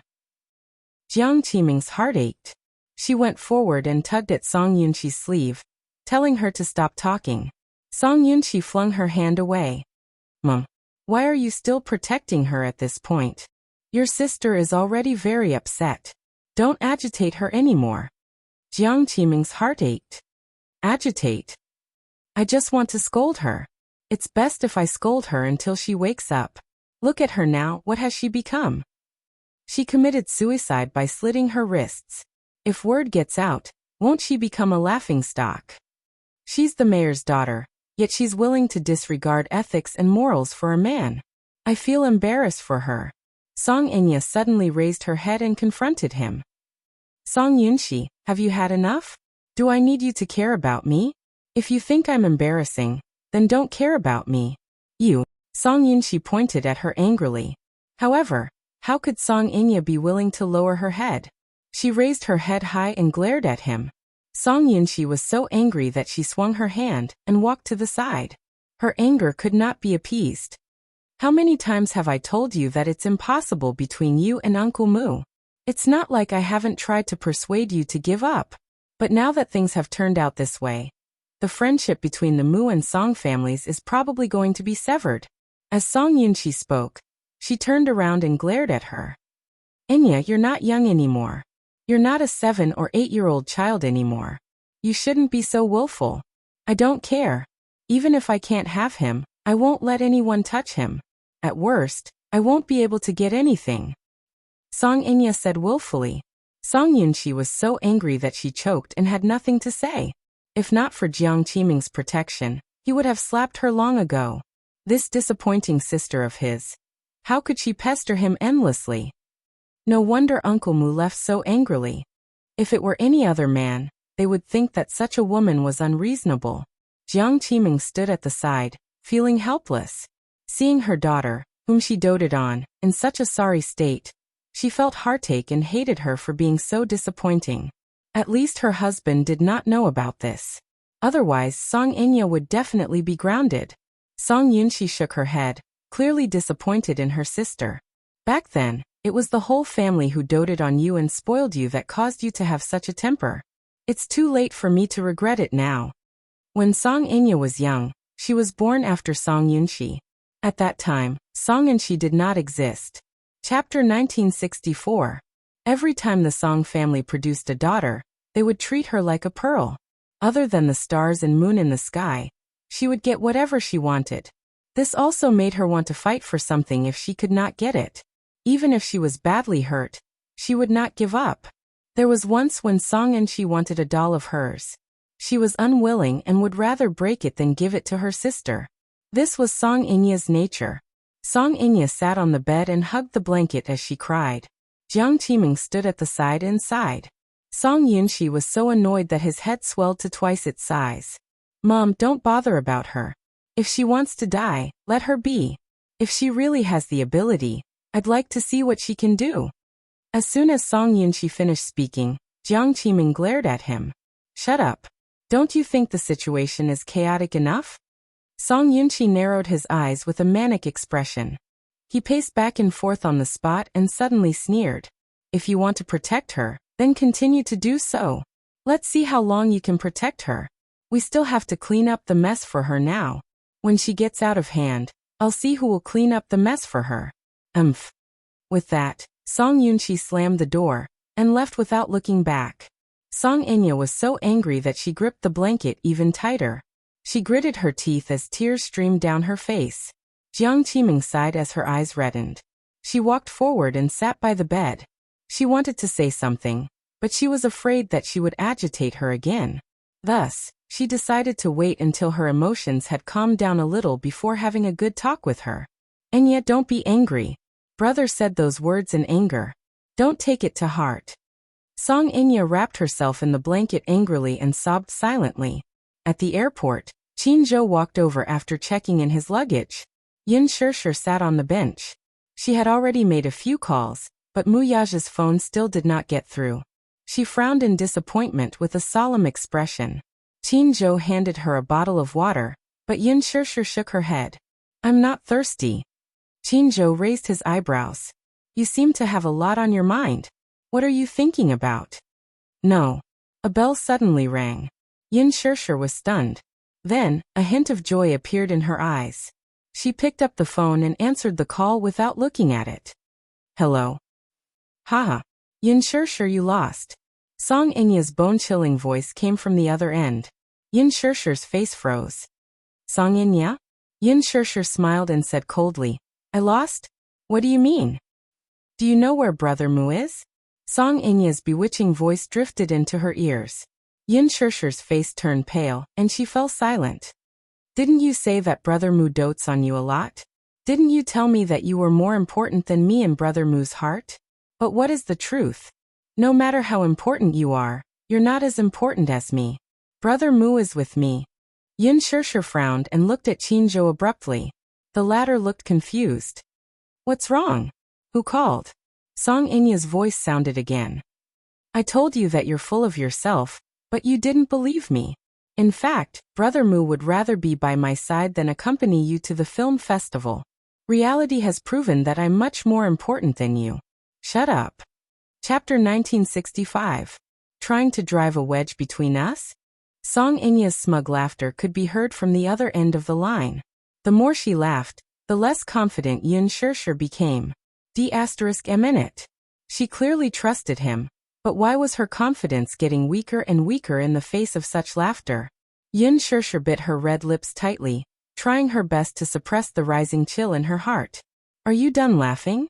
Song Inya's laughter gradually stopped. Amidst the uneasy silence, she smiled sinisterly. Don't you know clearly whether he's trying to drive a wedge between us? Why did Brother Mu break the contract? Yin Shishir, you'd better stop lying to yourself. Brother Mu doesn't care about you as much as you think he does. Yin Shishir could not take it anymore. She hung up the phone abruptly with a pale face. Looking at her ashen face, Qin Zhou finally realized the seriousness of the situation. He did not know who had called, but the unbridled laughter that came from the other end of the line was hair-raising. Who's calling? I don't know. Don't ask me. I don't know anything. Her emotions were in a mess right now. Yin Shishir forced a smile and looked up at him. Are we going to register soon? Yes. Qin Zhou nodded his head blankly and responded. Yin Shishir switched off her phone, put it in her bag, and sat on the stool silently. Qin Zhou found this matter extremely strange. It was just a phone call. Yet her complexion was so bad and sickly. Still, he could not probe further. If she did not say anything, he was in no position to get to the bottom of it. After a long silence, Yin Shirshir suddenly asked sullenly, "Did Mu Yaja really not tell you the reason why he cancelled the film festival?" Qinzhou was stunned for a moment before he quickly realized that she was suspecting that he knew about his boss's intentions, but was hiding something from her. He quickly clarified, "Boss didn't say anything. If he did, I won't hide it from you." "Okay, thank you. Shirshir, don't think too much, and don't doubt your position in the boss's heart. At least, I've never seen a woman occupy such an important position in his heart in all the years I've worked for him." Qinzhou quickly extinguished the fire. He thought to himself, boss is really too unkind. He left such a mess. He promised Shirshir to go to the film festival with him. Why did he break his promise just like that? Today he was about to board the plane when Muyaja's assistant called and said that the boss might not be able to catch the afternoon flight. He asked him to fly to Sea City with Yin Shirshir. Therefore, he hurried over to pick up Yin Shirshir. However, the boss didn't explicitly say that he wouldn't fly to Sea City. Qinzhou suspected that he was busy with business and couldn't leave, so he made a temporary arrangement. If the boss couldn't come, then he would let Yin Shirshir walk the red carpet with him. The plane was not delayed at all. Qinzhou and Yin Shirshir successfully boarded the flight to Sea City. Yin Shirshir had just sat down in her seat when an extremely surprised voice suddenly came from the side. "Shirshir." She turned her head blankly and saw Huajin sitting in the seat next to her. They were separated by an aisle, and he was looking at her with some surprise. "What a coincidence. You're also on this flight?" "Yeah." Chapter 1966. Beside Huajin sat his manager. She was a middle-aged woman who looked capable and experienced. She wore glasses and was a little reserved but still polite. At least when she saw Qinji, AI, she would give a friendly smile. "Chairman Qin, can I change seats with you? I want to sit with Shirshir." Qinzhou heartlessly rejected. "No, if Shirshir gets airsick, I still have to take care of her." "I'll take care of her. I'll take care of her. I'm good at taking care of people. Leave Shirshir to me." Qinzhou coldly glanced at him. "No, I don't trust you." Huajin put on a sincere smile and put his palms together to please Qinzhou. At the side, Huajin's manager gently said, "Huajin, behave yourself and sit in your seat." Suddenly, she lowered her voice and warned, "If Miss knows that you're sitting with another woman, she'll be angry." "Don't worry, I'll coax her later." After saying that, Huajin stood up and stuck to Qinzhou, coaxing and pestering. Qinzhou couldn't stop him and begged for mercy. He obediently gave up his seat. After sitting down, Huajin pestered her to talk. "Shirshir, we're really fated. I didn't expect that we'll be on the same flight. I originally thought that the flight would be boring." "Yeah. Who are you walking the red carpet with this time?" "Qinzhou." Why is it him? Why don't you walk the red carpet with me? I'll be alone." "No, I don't." Qinzhou snorted. "Don't think that I can't hear you when you try to steal my girl behind my back." Huajin stuck out his tongue mischievously and said in a flirtatious manner, "As the #1 costumer, I have a sizable fan base. Besides, I'm so pretty. Walking down the red carpet with Shirshir, a handsome man and a beautiful woman with good looks and charisma, will definitely be a match made in heaven. When the time comes, I'll definitely beat many other actors and become the center of attention under the spotlight. Shirshir will definitely attract a lot of fans if she walks the red carpet with me." Qinzhou complained silently, "Are all the people in the circle anti-fans?" Huajin retorted, "Who said that? Whoever dares to slander Shirshir, I will destroy them." Qinzhou read the newspaper and teased, "I'm not bad. You're very capable."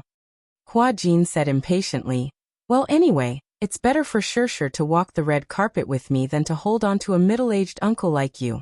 The most important thing is that Shirshir and I are still very young, but you are already old. Shirshir and you don't match." Qinzhou's hand that was holding the newspaper suddenly stiffened and blue veins popped out. The word middle-aged uncle made Qinzhou's heart ache. He narrowed his eyes dangerously and glared at Huajin. "Middle-aged uncle? That's right. You're almost 30 years old. Aren't you old?" Qinzhou wished he could strangle him to death. Shut up. All right. Men are like this. The older they get, the more sensitive they are. Qinzhou gritted his teeth and glared at him. He wished he could throw Huajin to the ground and trample him to death. How dare he call him old? Yin Shishir suddenly smiled and said, Huajin, thank you.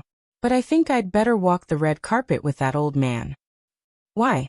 Huajin looked at her hurt. Qinzhou added, You don't understand our Shishir at all. Compared to little fresh meat, she still prefers mature, steady, and handsome uncles. Woo. Huajin poked his fingers, feeling wronged. He really wanted to walk the red carpet with Shishir. Chapter 1967.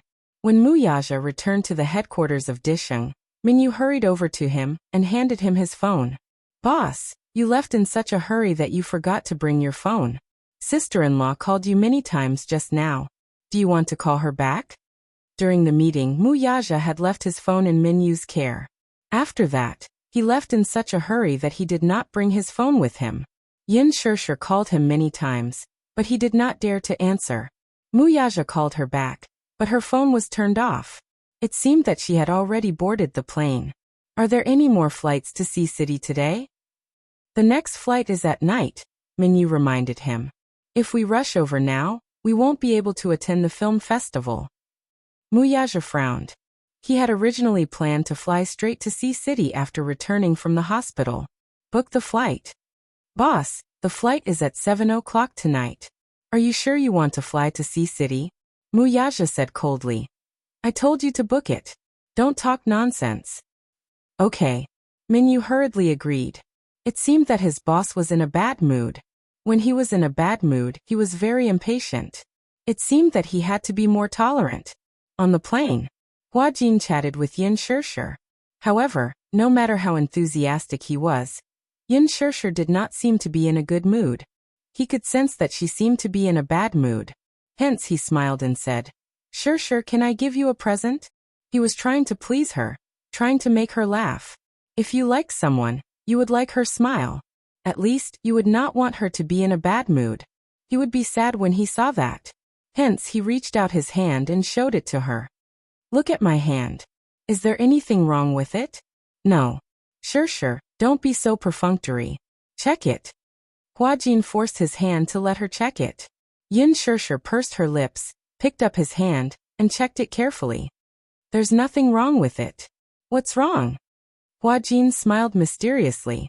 Then he slowly looked up and tucked a strand of hair behind her ear. Suddenly he snapped his fingers. When he retracted his hand, there was a red rose between his fingers. Yin Shishir was stunned. She touched her hair subconsciously as if there was nothing special about it. She did not know how he had made the rose appear out of thin air. Seeing that she was also surprised, Huajin smiled. Is it fun? It's magic. She had never seen a magic trick up close before. Even though this magic trick looked very simple, it still made her smile. There was no girl did not like flowers. Do you like it? Huajin's eyebrows. Yes. Here this is. It's yours. As he spoke, he placed the rose in her hand. Yin Shishir took the flower and gently touched the petals. They were fresh and tender. It looked like a fresh flower and was not fake. You know magic? A little trick. It was specially used to coax girls. At that time, when he was in the bar, he often came into contact with such things. Hence, he learned a little from them. Although his skills were clumsy compared to professional magicians, it was a handy trick to coax girls. Chapter 1968.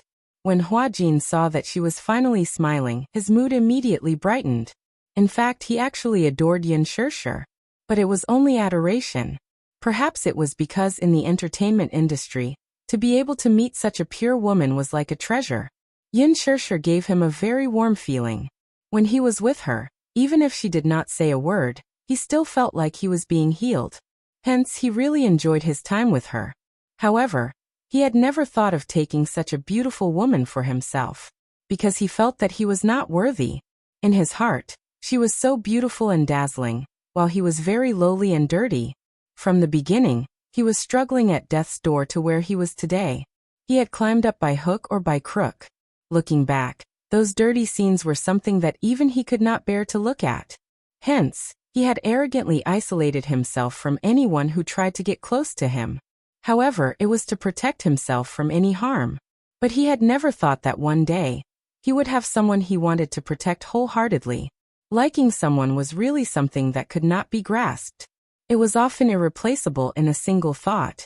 Hua Jin gazed at her side profile gently. For a moment, he was actually a little mesmerized. Suddenly he said slowly, "Sure, you're very beautiful when you smile. You're even more beautiful than roses." When Yin Sure heard this, her eyes curved like two crescent moons. Beside them, Qinzhou could not help but feel goosebumps all over his body from Hua Jin's sweet words. He could not tell. This Hua Jin was really something. He was so good at coaxing girls that even he had to concede defeat. But thinking about it, it was to be expected. In his early years, Hua Jin was a famous boy in the bar. Hence, this kind of trick was naturally easy for him. When it came to pleasing girls, Hua Jin was extremely good at it. Any difficult woman would be won over in 1 or 2 moves in front of him. Yin Sure suddenly thought of something and deliberately said, "But I don't like roses. They're too bright." Hua Jin asked, "Then what kind of flowers do you like? Can you conjure whatever flowers I like for me?" Hua Jin was silent. Magic was also dependent on props. It didn't mean that people who knew magic were like people who knew magic and could conjure whatever they wanted. Unless it was an experienced magician, he could basically conjure anything that he could think of. But he could not do that. Yin Sure did not know what he was thinking. She thought that his magic was very good, so she said, "Turn this rose into a Chinese rose?" For a moment, Hua Jin was awkward. Qinzhou couldn't help but laugh. Sure, don't make things difficult for him. I think he's already very good if he could make this flower disappear. Hua Jin retorted matter-of-factly, "What's so difficult about turning flowers into flowers?" As he said this, he took the rose from Yin Sure's hand. In the blink of an eye, it disappeared into thin air from his hand. Yin Sure, who was standing at the side, did not give up. "Then where's my Chinese rose?" Hua Jin looked at her innocently. Sure. Where did he go to conjure a Chinese rose?" "All right, I won't make things difficult for you. I know you can't do that." As Yin Sure said this, she spread out her hands and said, "Then conjure another rose for me." Hua Jin was speechless. Could he say that the rose was already damaged? Chapter 1969. It was 4 o'clock in the afternoon when the plane landed in Sea City. As it was winter, the weather was very cold at this time. When they walked out of the airport, they could clearly feel the cold. Coincidentally, Hua Jin and Yin Sure were staying at the same hotel. They put on their makeup and changed into their gowns in the hotel. Styling was always a big project. After an hour of styling, Yin Sure stood in front of the mirror and looked at herself. She was beautiful, but not too glamorous. Everything was just right. When she arrived at the venue in the Bentley, the red carpet was full of people competing with each other for beauty. The atmosphere was at its climax. The wind outside was bitterly cold, but the female stars still braved the harsh weather in order to shine the brightest at the film festival. They wore dresses that exposed their shoulders or breasts, and kept posing coquettishly to get as much screen time as possible. The media reporters were already there. They were holding their cameras, and the camera lights were flashing nonstop. It was a lively scene. On the 100-meter red carpet, there were still many loyal fans who braved the cold weather and held their idols' nameplates to cheer for the celebrities. Of course, most of them were fans hired by the celebrities to calm the crowd. The scene was very lively. However, Yin Sure could not lift her spirits no matter how hard she tried. The film festival that she had been looking forward to for a long time seemed to have lost its significance without Muyaja. In fact, the nervousness he had felt earlier had long disappeared. Qinzhou, on the other hand, was very nervous. It was not his first time walking the red carpet. In the past, when he was managing artists, he often walked the red carpet with them. Gu Xingze had walked the red carpet with him many times. When the two of them walked side by side, they usually attracted a lot of attention. However, it was different this time. Sure, let's get out of the car." Qinzhou got out of the car first, and then reached out to help her. Yin Sure lifted the hem of her dress and got out of the car elegantly. Then she held his hand. Although she was not in a good mood, from the moment she got out of the car, she had to put on a smile and elegant posture in front of the camera. She wanted to show her best side to the camera. She took a deep breath and quickly put on a beautiful smile. She was very charming. Yin Shirshir and Qin Zhou appeared at the end of the red carpet, quickly attracting attention. As for Qin Zhou, he was a legendary figure in the entertainment industry. Although he was just a manager, he was more famous than many celebrities. He was the one who single-handedly made Guxingzi famous. It could be said that half of Guxingzi's 10 years of glory were created by him. He was a legendary figure. He kept a low profile behind the scenes, but he had created countless legends for Guxingzi. Another reason was that although he was a manager, he was handsome and dashing. Even many of the popular young actors in the entertainment industry could not be compared to him. It was no surprise that Yin Shirshir and Qin Zhou appeared together. As everyone knew, Yin Shirshir was the only artist under Qin Zhou's management. It was expected that he would attend the film festival with his own artist.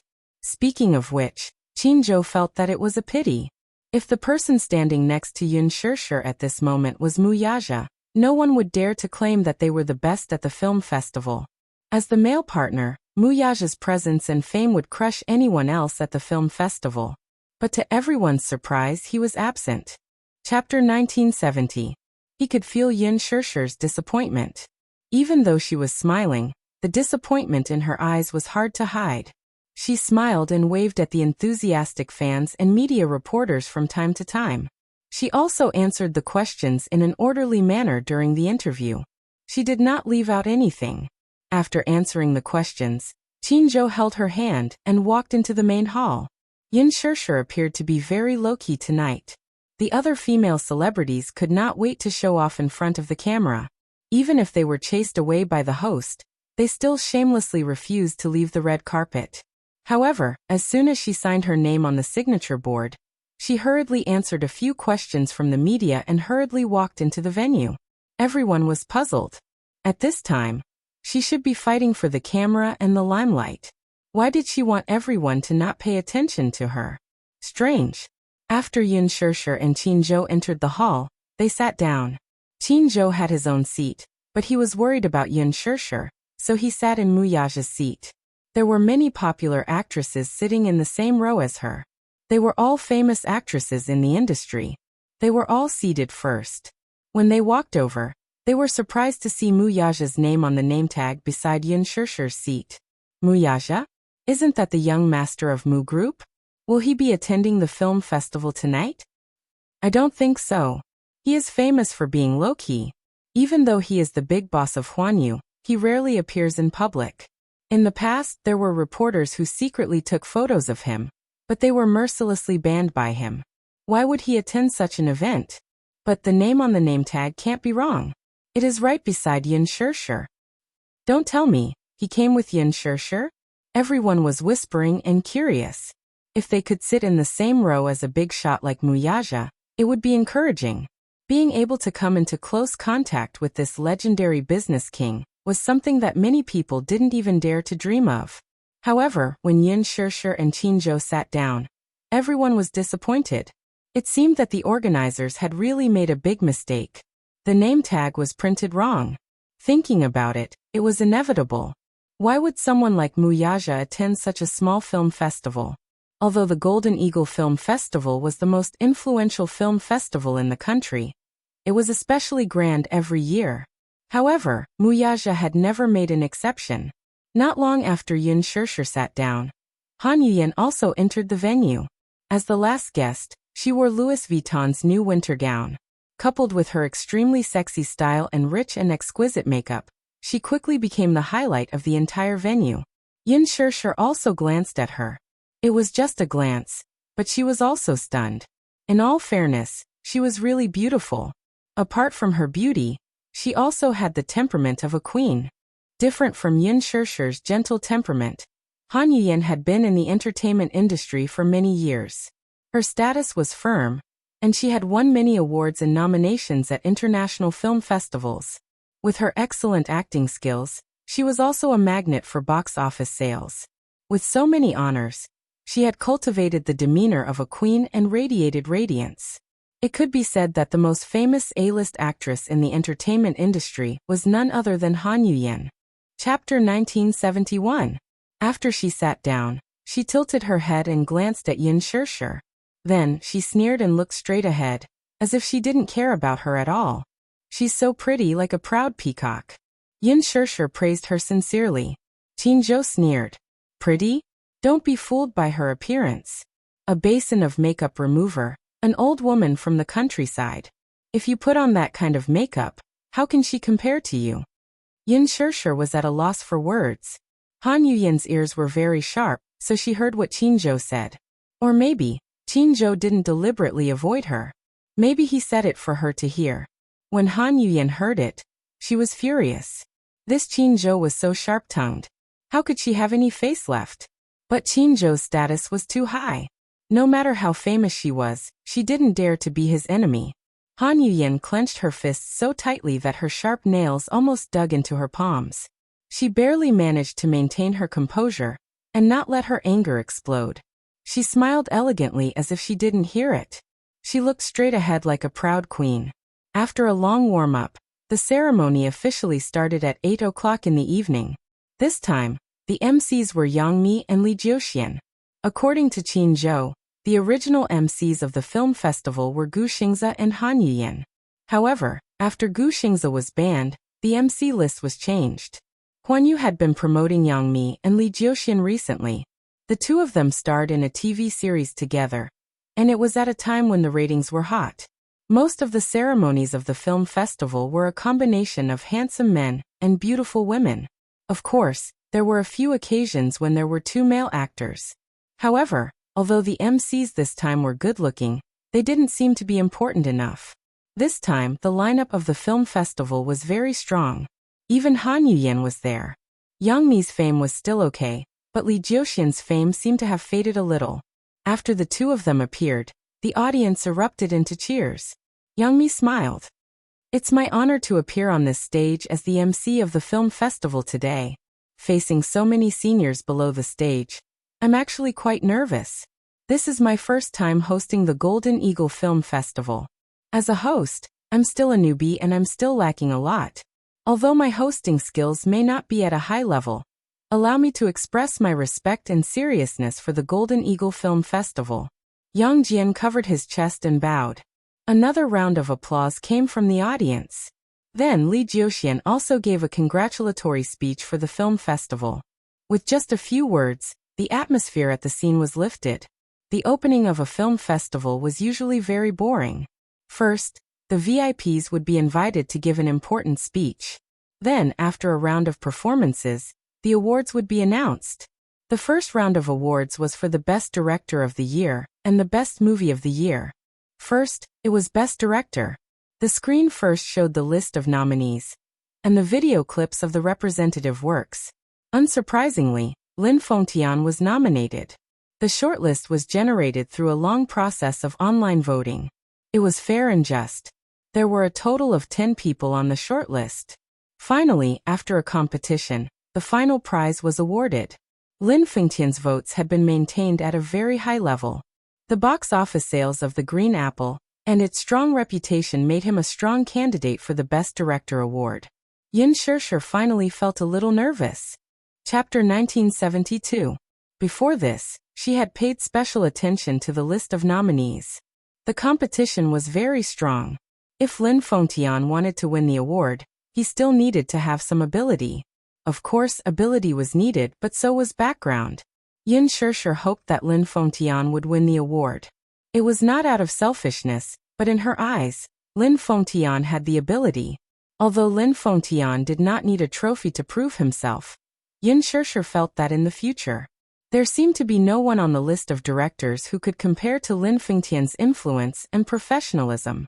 The guest presenter for the Best Director award was the most famous veteran actor in the film industry, Chen Haimin. The veteran actor was over 50 years old and was no longer young. Last year, he had suffered from cancer. After 6 months of fighting against it, he finally defeated the disease. After returning to the film industry, he took on a few films and received good reviews. Although he was old, When he stood on the stage in a well-ironed Chinese tunic suit with his signature smile, he still looked energetic.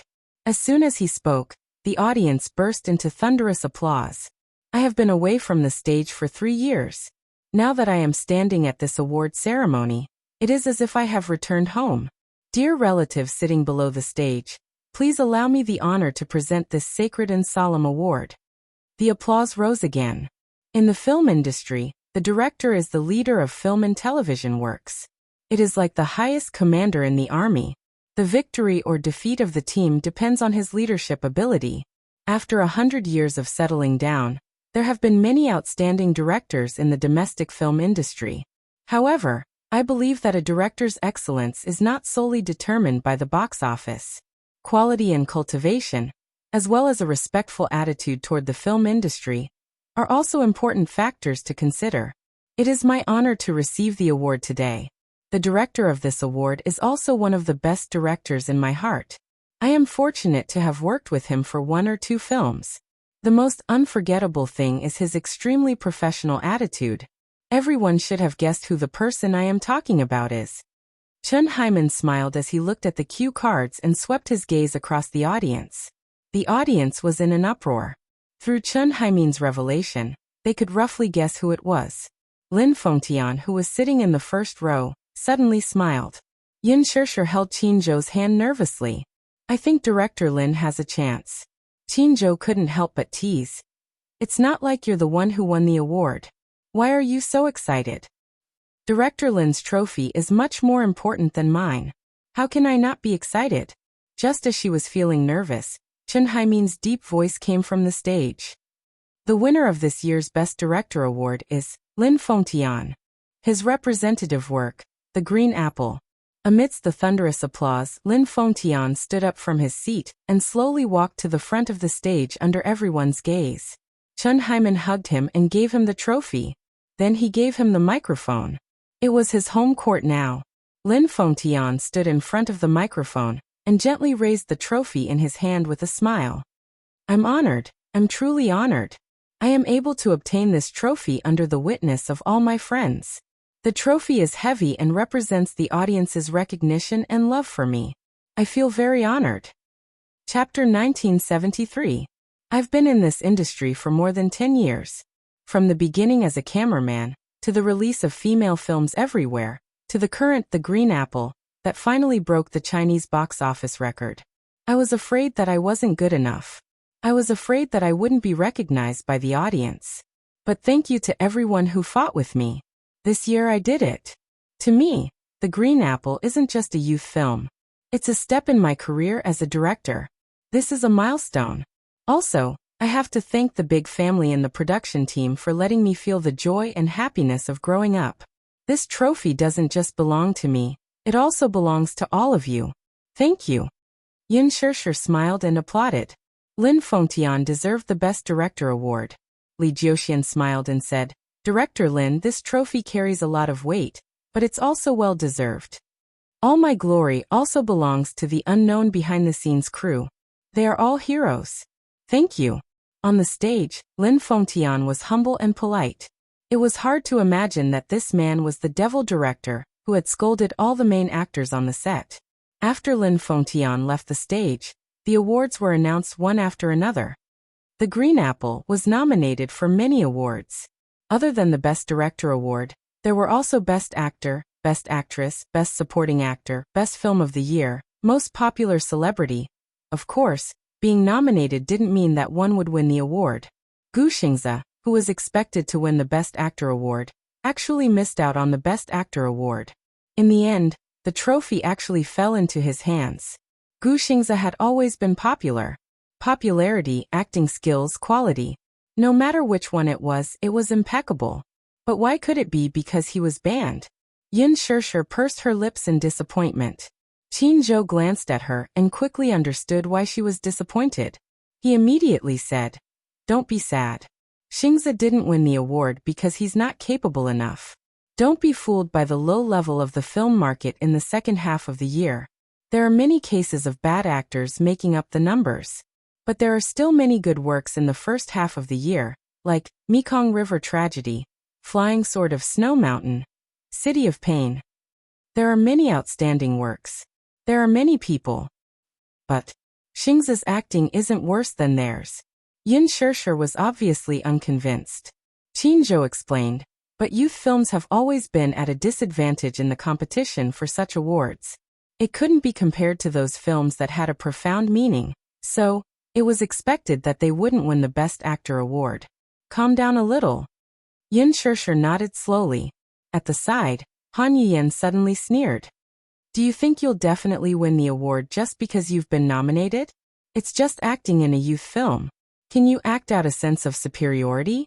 A youth film like The Green Apple may be able to fool students, but it's difficult to. It's an elegant and refined place. Yin Shishir, I don't think you should have any expectations. You won't get any awards anyway. At most, I'll give you the Best Newcomer award for fun. Yin Shishir turned around expressionlessly. She glanced at her and smiled gracefully. It seems that I have a bad memory. For someone like movie queen Han, who came from a prestigious background, she probably wouldn't care about such inferior works like youth films. However, if I remember correctly, your Virgo is Lin. Chapter 1974. Yin Shishir's words left Han Yuyan speechless. She could only glare at her angrily. What a sharp-tongued B***tch. How dare she bicker with her? Who does she think she is? Yin Shishir glanced at Han Yuyan's sinister but fake smile and laughed mercilessly.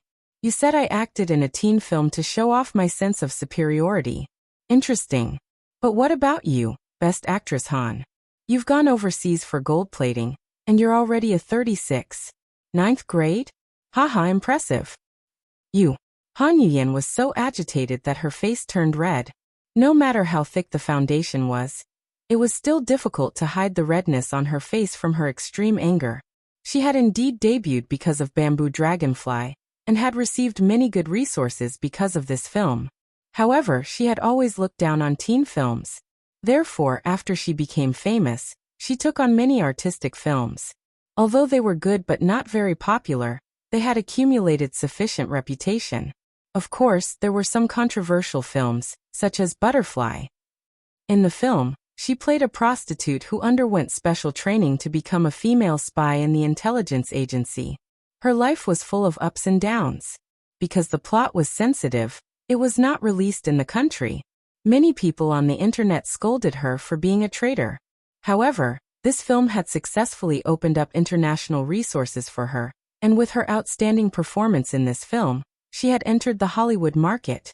Although there was a lot of criticism in the country, Han Yuyan later did charity work and promoted charity work, washing away her unglamorous image. Yin Shishir especially despised people like her.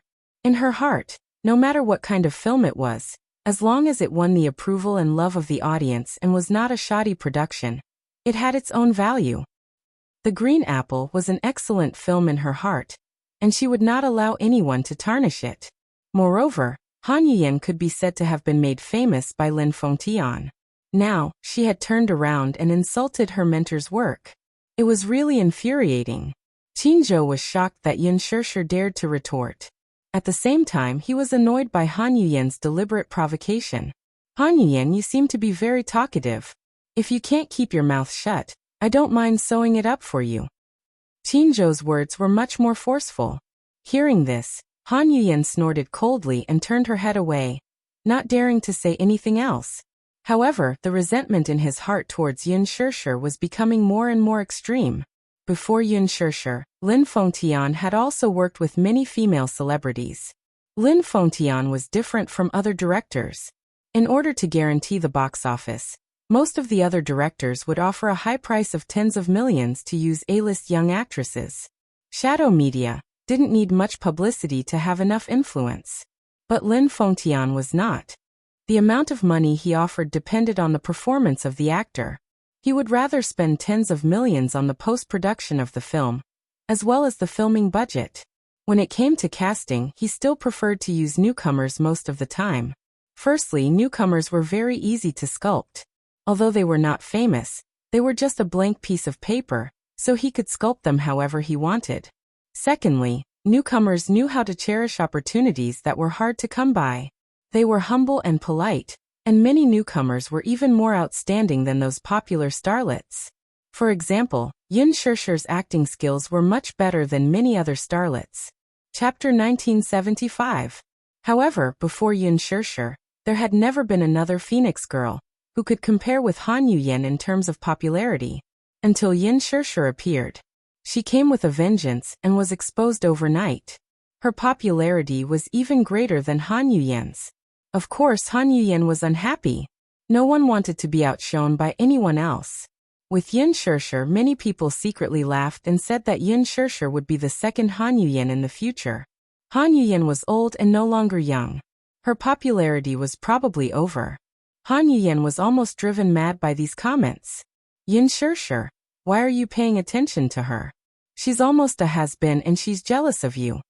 Qinzhou laughed. Jealous? How can I not be jealous? You can still act as a middle school student. At her age, she can only act as a student's mother. Qinzhou's mouth was indeed the sharpest. Han Yuyen trembled with anger when she heard this. When she heard Qinzhou's words, she instinctively touched her face. Although she paid a lot of attention to her skincare, she was still young. In this industry, one had to rely on one's youth to survive. Youth was the only way to rise to the top. In other words, her acting skills were not as good as Yin Shirshir's. In the future, she could only rely on her past. If she could not find a good director and a good script, she would not have any prospects. In addition, her overworked filming career had caused her endocrine system to be disrupted. Her skin was very bad. Indeed, in a movie like The Green Apple, she could only act as Yin Shirshir's mother. This was too much. How could she make fun of her like this? If Han Yuyen was not waiting for the award ceremony and she could not leave as the guest presenter, she would have left her seat in a fit of anger. Yin Shirshir could not stop laughing. You're exaggerating.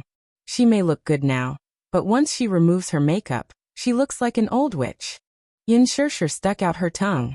Han Yuyen's face was tense.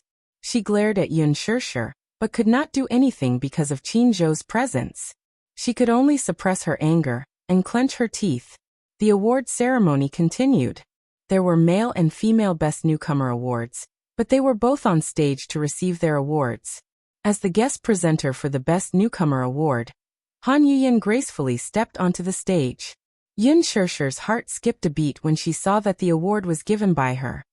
Why is she presenting the award? It was set by the organizers. Looks like you can't run away from the Best Newcomer award. Why do you say that? Yin Shirshir was a little confused. Could it be that this award was decided internally? For a live broadcast like a film festival, the ceremony process must be very boring, so a certain gimmick is needed to promote it. Since Han Yuyen is the guest presenter, as the Phoenix Maiden, the two of you are the same. When he appeared on the stage, it was bound to attract a lot of controversy and comparisons. This is what the organizers are happy to see. Qinzhou's analysis was very organized and logical. Yin Shirshir understood it very well. The Best Newcomer Award was the only award where the entire process of voting was conducted online. It was absolutely open, fair, and just. Chapter 1976. During the final voting process, the final list of winners would be kept a secret until it was announced on the spot during the award ceremony. The votes of the winners would also be announced. All of this was done by the notary office. Therefore, the Best Newcomer Award could be said to be the only award that was not overstated. There were a total of 10 nominees for the Best Newcomer Award. Yin Shirshir carefully studied the list of nominees. Until the voting channel closed, she was still in first place. The effect of the green apple was unprecedented. On the huge screen, clips of the nominated actors' representative works were shown. Among them, when it came to Yin Shirshir's The Green Apple, the editing of the film made many people excited and applauded thunderously. Yin Shirshir was shocked by this scene. Are these people the Internet Water Army? How is that possible? Aren't they too supportive?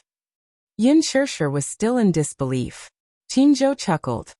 Little girl, don't you know how many uncles in the industry fell in love with your role as Yin Xiachuan? Otherwise, do you think that praises for your excellence are just words of comfort? You have indeed performed well. Yin Shirshir smiled awkwardly.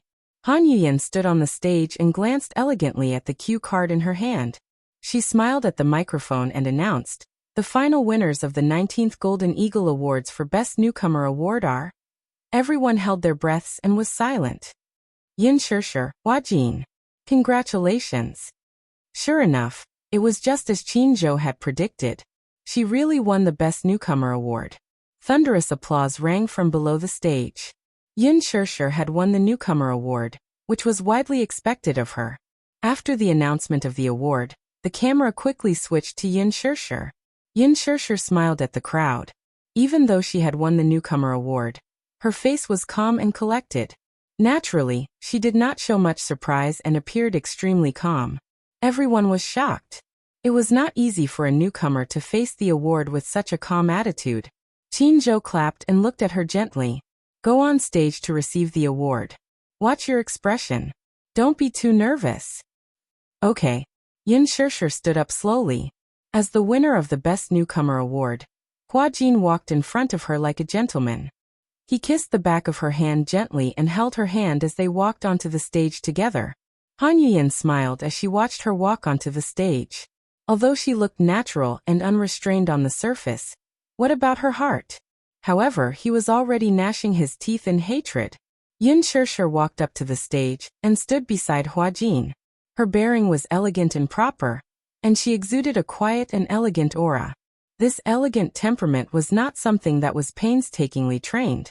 There was a type of person who was born noble and elegant, and it was incomparable. Han Yuyan stood at the side. Even though she had put in a lot of effort in dressing up and makeup on her face, she still managed to steal a lot of the limelight. Even her aura was suppressed by Yin Shishir's. Her starlight was bleak. On the surface, Han Yuyan maintained her composure, but her heart was in turmoil. Yin Shishir was touched when she received the heavy trophy from Han Yuyan. This was the first trophy she had won in her acting career. It was very memorable. Even though she already had a lot of mental preparation for this trophy, when she stood on the stage and held the trophy in her hands, the pride that welled up spontaneously rose. Chapter 1977. Congratulations, Shishir. You really deserve the Best Newcomer Award. Thank you. Han Yuyan lowered her head and looked at her. She was wearing a pair of 10-centimeter high heels today, so she looked very domineering. She lowered her head and leaned closer to Han Yuyan's ear. In the eyes of others, this might be a senior congratulating and blessing a junior. However, once Han Yuyan stepped away from the microphone, she smiled and squeezed out a few aggressive words. Yin Shishir, don't be too proud. If you fly too high, you might fall and shatter into pieces. Yin Shishir looked up and met her sharp gaze for a short moment. Han Yuyan was just a multi-award nominated Best Actress. She had good acting skills and a smile on her face, but she said such vicious words to her. Yin Shishir was not to be outdone. She stared at Han Yuyan's face and retorted with a smile. Miss Han, don't be too jealous of me. Do you know what's the first thing I'll do when I fly to a certain height? What? Han Yuyan raised her eyebrows, puzzled. Yin Shishir smiled and the curve of her lips became gentler. I'll step on you. You, the concierge reminded her softly. Miss Han, it's time to give the award to Mr. Hua. Han Yuyan came back to her senses and gave the other award to Hua Jin. However, she looked at Yin Shishir meaningfully. It was Yin Shishir's turn to give her speech. Yin Shishir raised the award and held the microphone. Actually, I never thought that I'd be able to win this award. As a newcomer, I've been trembling with fear all along. I'm afraid that I'm not good enough, However, after the movie was released, it gave me too many surprises. The support of the director, the care of the seniors, and the recognition of the fans. One thing I'm sure of is that without all of you, I wouldn't be standing on this stage right now. When she went down the stage, Qin Zhou asked, What did Han Yuyan say to you just now? Congratulations from the seniors. Qin Zhou didn't believe her. He didn't even need to think about it. Han Yuyan wouldn't say anything nice. There's no need to be so calculative with her. Yin Shishir was very open-minded and didn't take it to heart. Yin Shishir had been mentally prepared, but now that she was holding the heavy award in her hand, her heartbeat quickened. She was happy. At this moment, She suddenly felt that all her efforts might be worth it. She was lucky. The Best Newcomer Award was a once-in-a-lifetime opportunity for an actor, regardless of everything. It was an honor that no amount of awards could exchange for. Of course she was honored. If she didn't get it, it would be a regret. She was very open-minded when it came to awards. If she didn't win, she would smile and encourage her. However, without the witness of that person, this moment of glory seemed to have lost its profound meaning. At the end of the awards ceremony, most of the awards had been announced. Many celebrities had already left the venue. Alas, she insisted on sitting until the end. After all, this was a respectful attitude toward the movie. Chin-jo became more and more certain. A person who knew how to respect others, at least in terms of character and accomplishment, was worthy of recognition. The Green Apple was a big success. Apart from the Best Screenplay, Best Director, and Most Popular Film of the Year, it also won the Best Newcomer and Best Editing Awards. Chapter 1978.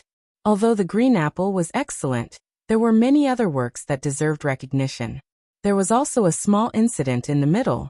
Actually, the Best Actress of the film festival had already been decided internally. With the Moo Group's strong investment, he had made an irreversible condition back then. The Best Actress award for this year's Golden Eagle Awards must go to Yoon Seo and no one else. Hence, Yoon Seo could have won the Best Actress of the film festival. Unfortunately, there was a conflict among the judges. Moo Yaja was not present at the event. Hence, when the organizers saw that the Moo Group's highest authority was not present, they had selfish motives.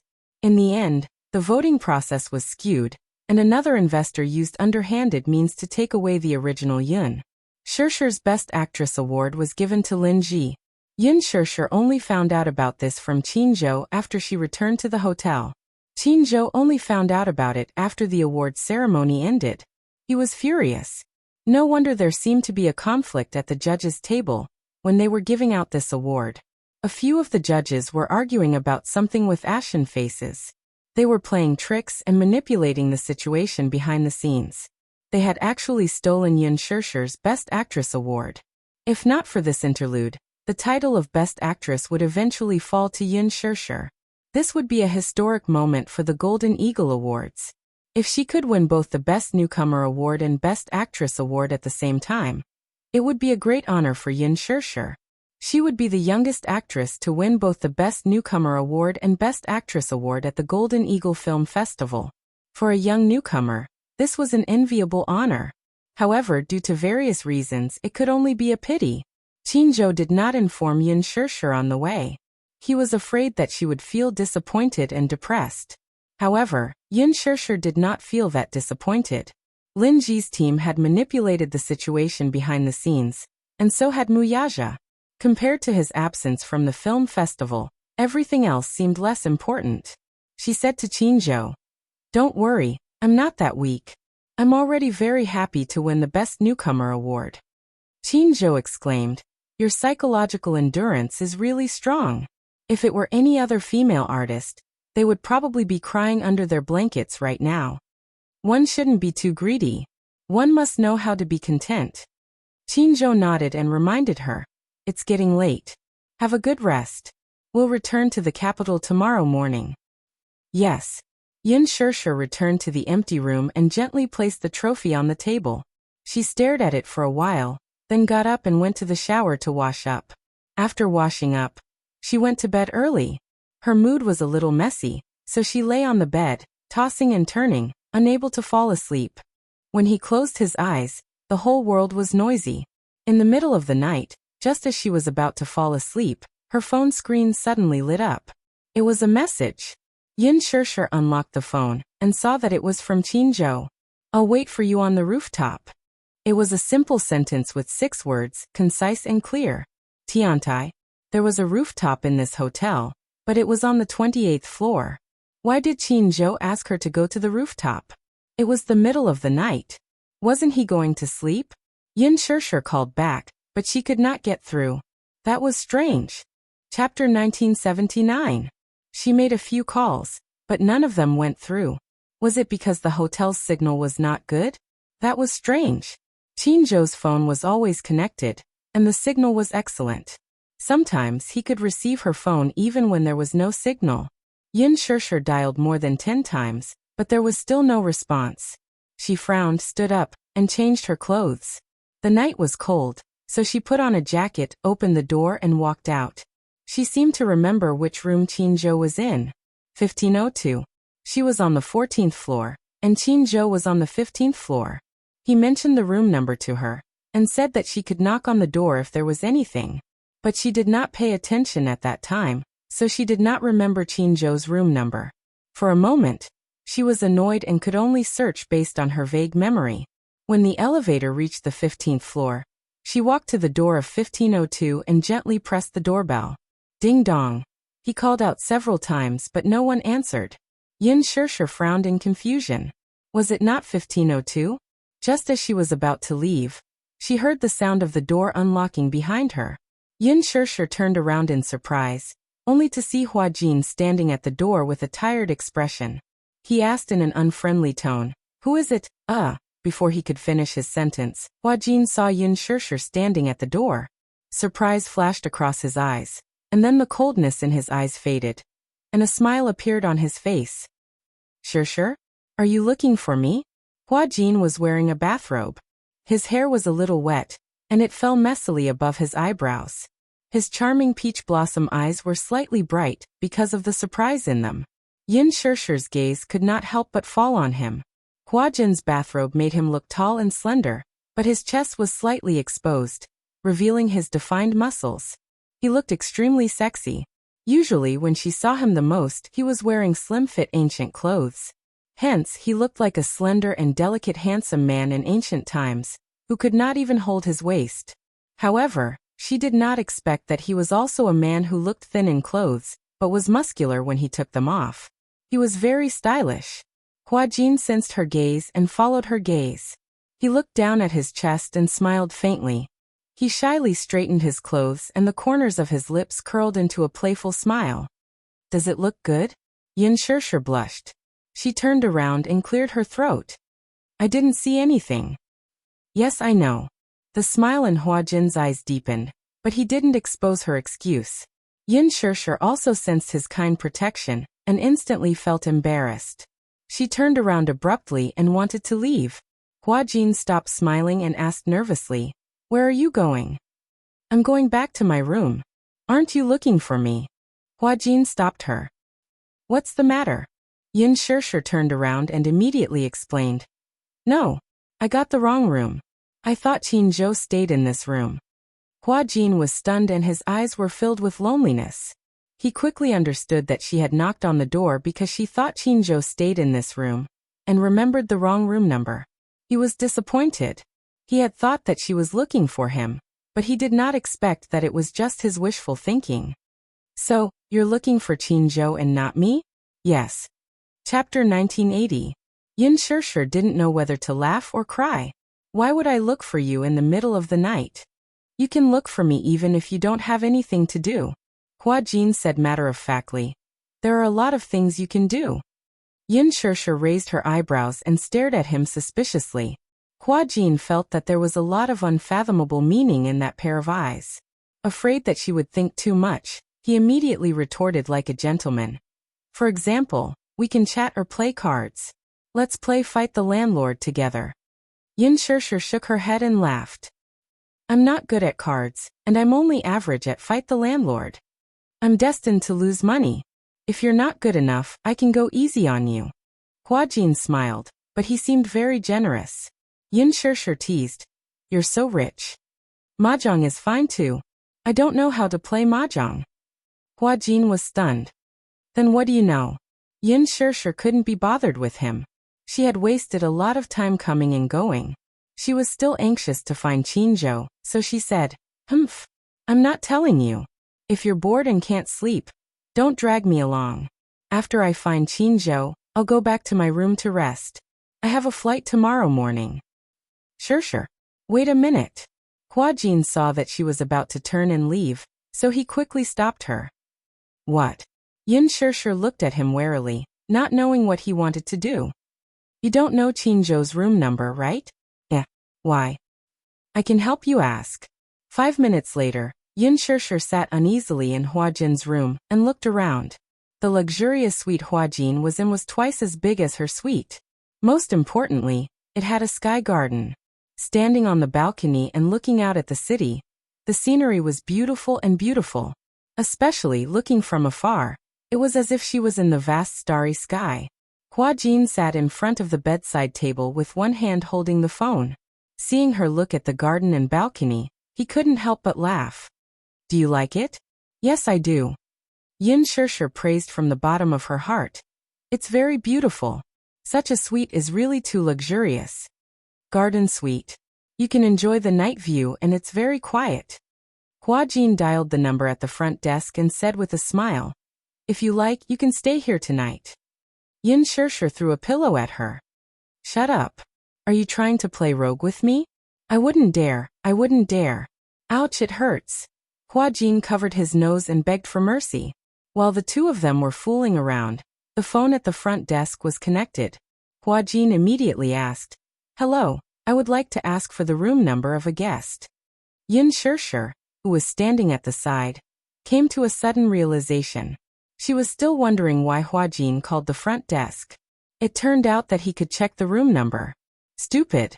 Why didn't she think of that? His brain was really slow. However, Hua Jin suddenly frowned and his expression became strange. What do you mean? The system has been hacked? Yeah. Just now, the server at the front desk was hacked and the system went black. The technical department is already doing emergency maintenance. It happened so suddenly and I'm really sorry. We have already registered your request. However, due to the system crash, I'm afraid we won't be able to find the information you want for the time being. The front desk kept apologizing, obviously feeling guilty. Hua Jin put down the phone. Yin Shishir immediately asked, "How was it?" Chapter 1981. Yin Shishir frowned.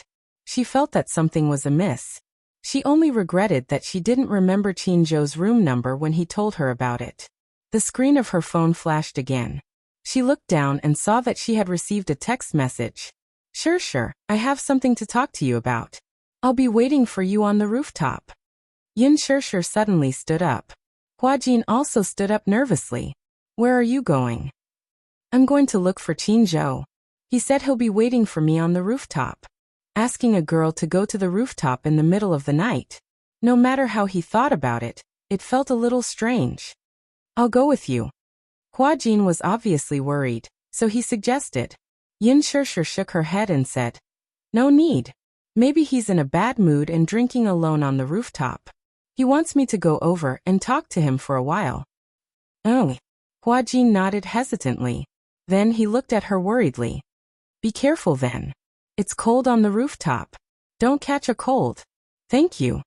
Hua Jin's sincere concern warmed Yin Shishir's heart. She then left the room and walked up the staircase. There was no direct elevator to the rooftop.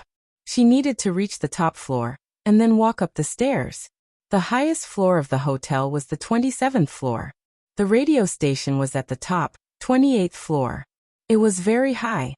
After reaching the 27th floor, she turned a corner and walked through a long corridor. Then, she saw the stairs that led to the rooftop. She put her phone in her pocket and slowly picked up the stairs to walk up. Amidst the palpitating silence, her footsteps were crisp and powerful. When they collided with the marble table, they knocked on her heart. However, she felt oppressed. The corridor was too quiet. Perhaps because this floor was rarely visited by people. The lights in the corridor flickered because they had not been repaired for many years. Just like in horror movies, she felt that there was a pair of eyes filled with hatred staring at her from the dark corner behind her. It stared at her back, as if it wanted to pierce through her body. Yin Shishir's heart was beating like a drum. The staircase leading to the rooftop was so long. In the dim light, she didn't walk fast. However, in the deathly silence, the uneasiness and fear made her flustered. However, gradually, she began to have a very strong sixth sense. It didn't seem to be an illusion. She really felt that there was a pair of eyes silently staring at her from behind, like a ferocious beast aiming at its prey. This feeling was very strong. Wishful thinking. How could this be possible? Even so, she was still frightened by her own imagination, and broke out in a cold sweat. However, she did not dare to turn around to see what was going on. It was as if the moment she turned around, that person would pounce on her. Yin Shirshir could not help but feel a little regretful. He didn't know why she was trying to be brave. Just now, Hua Jin had said that he wanted to accompany her. Why did she reject him? She was obviously very scared. She didn't dare to walk slowly anymore. In a spurt of energy, she ran crazily to the rooftop. She pushed open the slightly open door. However, what welcomed her was the biting cold wind of the rooftop and the seemingly endless starry sky. The rooftop of the hotel was very big. At the same time, the hotel's water tank was also installed on the rooftop. Seeing the huge water tank, Yin Shirshir was in a daze. She suddenly remembered a piece of news from before. Chapter 1982. She couldn't help but shudder at the thought. When people were in extreme fear, it was easy for their imagination to run wild. Reality had proven that one's imagination was far scarier than reality. Yin Shirshir calmed down and looked around. However, she didn't see anyone on the huge rooftop. Qin Zhou wasn't around. He wasn't around. Yin Shirshir glanced at her cell phone suspiciously. She swiped the screen to unlock it, and took another look at Qin Zhou's message. She thought that she had seen wrongly. But she wasn't wrong. He did ask her to meet on the rooftop. Yin Shirshir was a little angry. She didn't know what Qin Zhou was up to. Didn't he say that he had something to talk to her about? She had agreed to meet him on the rooftop. Where was he? Could it be a prank? Yin Shirshir was a little suspicious. She thought of Qin Zhou's usual black-bellied appearance. He seemed to like to tease people and took pleasure in it. He usually spoke frivolously. It seemed that he was deliberately making fun of her. Yin Shirshir was even angrier at the thought of this. She was even angrier at herself. She actually believed Qin Zhou's prank. She even thought that this frivolous fellow had something important to talk to her about. It seemed that she had been overthinking. Yin Shirshir was angry. She turned around and wanted to leave. However, she was mesmerized by the night view in front of her. As a developed city, Sea City was famous for its seaside scenery. This hotel wasn't far from the seaside. Although it was a short drive, standing on the 28th floor of the hotel, one could overlook the city's night view. At the same time, one could also see the endless sea in the distance. The sky and the water merged into one. It was impossible to distinguish the coast, and the end of the sea could not be seen. Yin Shirshir originally thought that the best time to appreciate the sea view was probably when the sun was shining brightly. However, she didn't expect the sea view at night to be so beautiful and mesmerizing. The rows of landscape lights by the seaside reflected each other. From afar, it looked like starlight. At first glance, it looked like a vast starry sky. The stars and moon in the sky were reflected on the surface of the sea. The sparkling waves added a touch of poetry to the scene. Yin Shirshir casually picked up her phone and pondered. She wanted to capture this beautiful scene. He turned on the camera, but what popped out was a selfie. Many camera apps were targeted at people who liked to take selfies. Therefore, the first thing that popped up was the front-facing camera. Her face was suddenly reflected in the selfie. She was startled and immediately wanted to switch the camera. However, just as her fingertips touched the switch function, she suddenly realized that there was someone standing behind her. While she was still in shock, the camera had already switched to the rear camera. However, in the shot just now, there was clearly someone standing behind her. A woman with disheveled hair, and wearing a hospital gown. Yin Shirshir broke out in a cold sweat. Thinking that she was hallucinating, she slowly turned around, only to be horrified to find a woman with disheveled hair standing behind her at some point. This scene was so frightening that her hand trembled, and the phone fell to the ground with a paw sound. She was so frightened that she took a few steps back. She looked at the woman standing in front of her in shock. Her eyes were wide open. She was obviously frightened. You.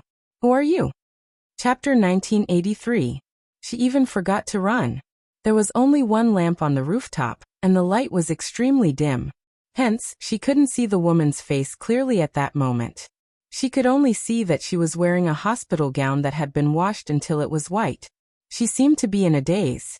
As soon as she finished speaking, she actually let out a few extremely sinister laughs. Ha ha ha ha. That woman only cared about herself as she laughed foolishly. Her gaze landed on Yin Shirshir, and she started to close in on her. Yin Shirshir's expression stiffened. Her laughter was too sinister, as if she was a malicious spirit that had walked out from purgatory. She bared her fangs and brandished her claws as if she was here to claim her life. It was extremely sinister. Yin Shirshir held her breath for a moment. She was so shocked that she instinctively took a few steps back. For a moment, she actually forgot to run.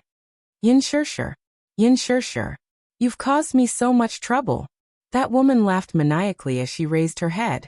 Her voice was mournful and shrill as it reverberated on the empty rooftop. It made one's heart shudder and feel waves of numbness. You've caused me so much trouble. Return my child to me. Return my child to me. She screamed shrilly. Her sharp voice seemed to pierce through people's eardrums.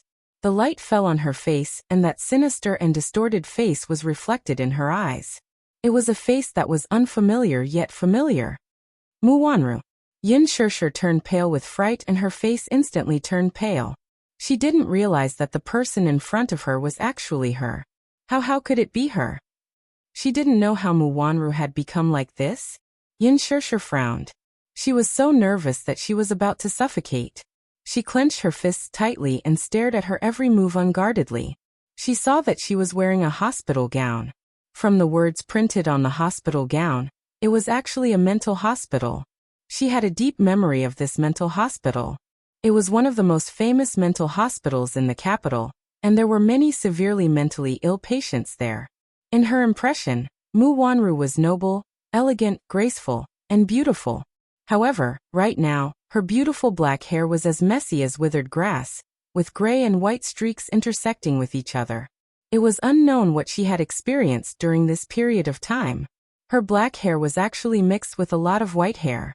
Looking from afar, she looked like she had aged several decades overnight. Her face was also extremely aged. The wrinkles on her forehead were very deep, and her face revealed a sickly and pale haggardness. Because she was so thin, her eyes and cheeks were sunken in, and her cheekbones were protruding. Especially her lips, they were withered and cracked, like the earth that had been dry for a long time. She had lost weight. Originally, she was still a little plump, but now, she was as thin as bones, like a walking skeleton. This description was not exaggerated at all. Looking at her pair of wrists, they were all skin and bones with blue veins popping out. It was unknown what kind of torture she had suffered. Her body was covered in wounds, and there were many scratches on her exposed neck. Although they had healed, the unsightly scars looked as if her flesh had been gouged out. It was extremely disgusting. Don't come over. Yin Shirshir stared at her warily, and was extremely guarded. Return my child to me, ha! Return my child to me.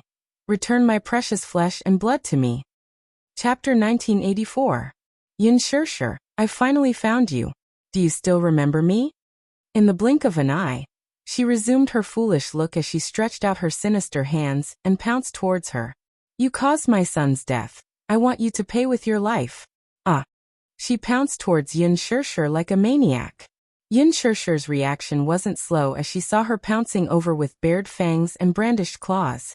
She nimbly dodged and ran towards the direction of the door. Muwanru pounced on empty air, but she quickly turned around and sprinted a few steps. Reaching out her hand, she grabbed onto Yin Shirshir's hair. Following the tearing of her scalp, a strand of Yin Shirshir's hair was viciously pulled out. She only felt her hair being pulled hard, and she lost her balance as she fell onto the ground. Muwanru was like a ferocious beast as she pinned her down, and her pair of hands grabbed onto her throat, strangling her like a maniac. Under extreme madness, a person's potential was limitless. Even a person who didn't even have the strength to truss a chicken would possess limitless strength.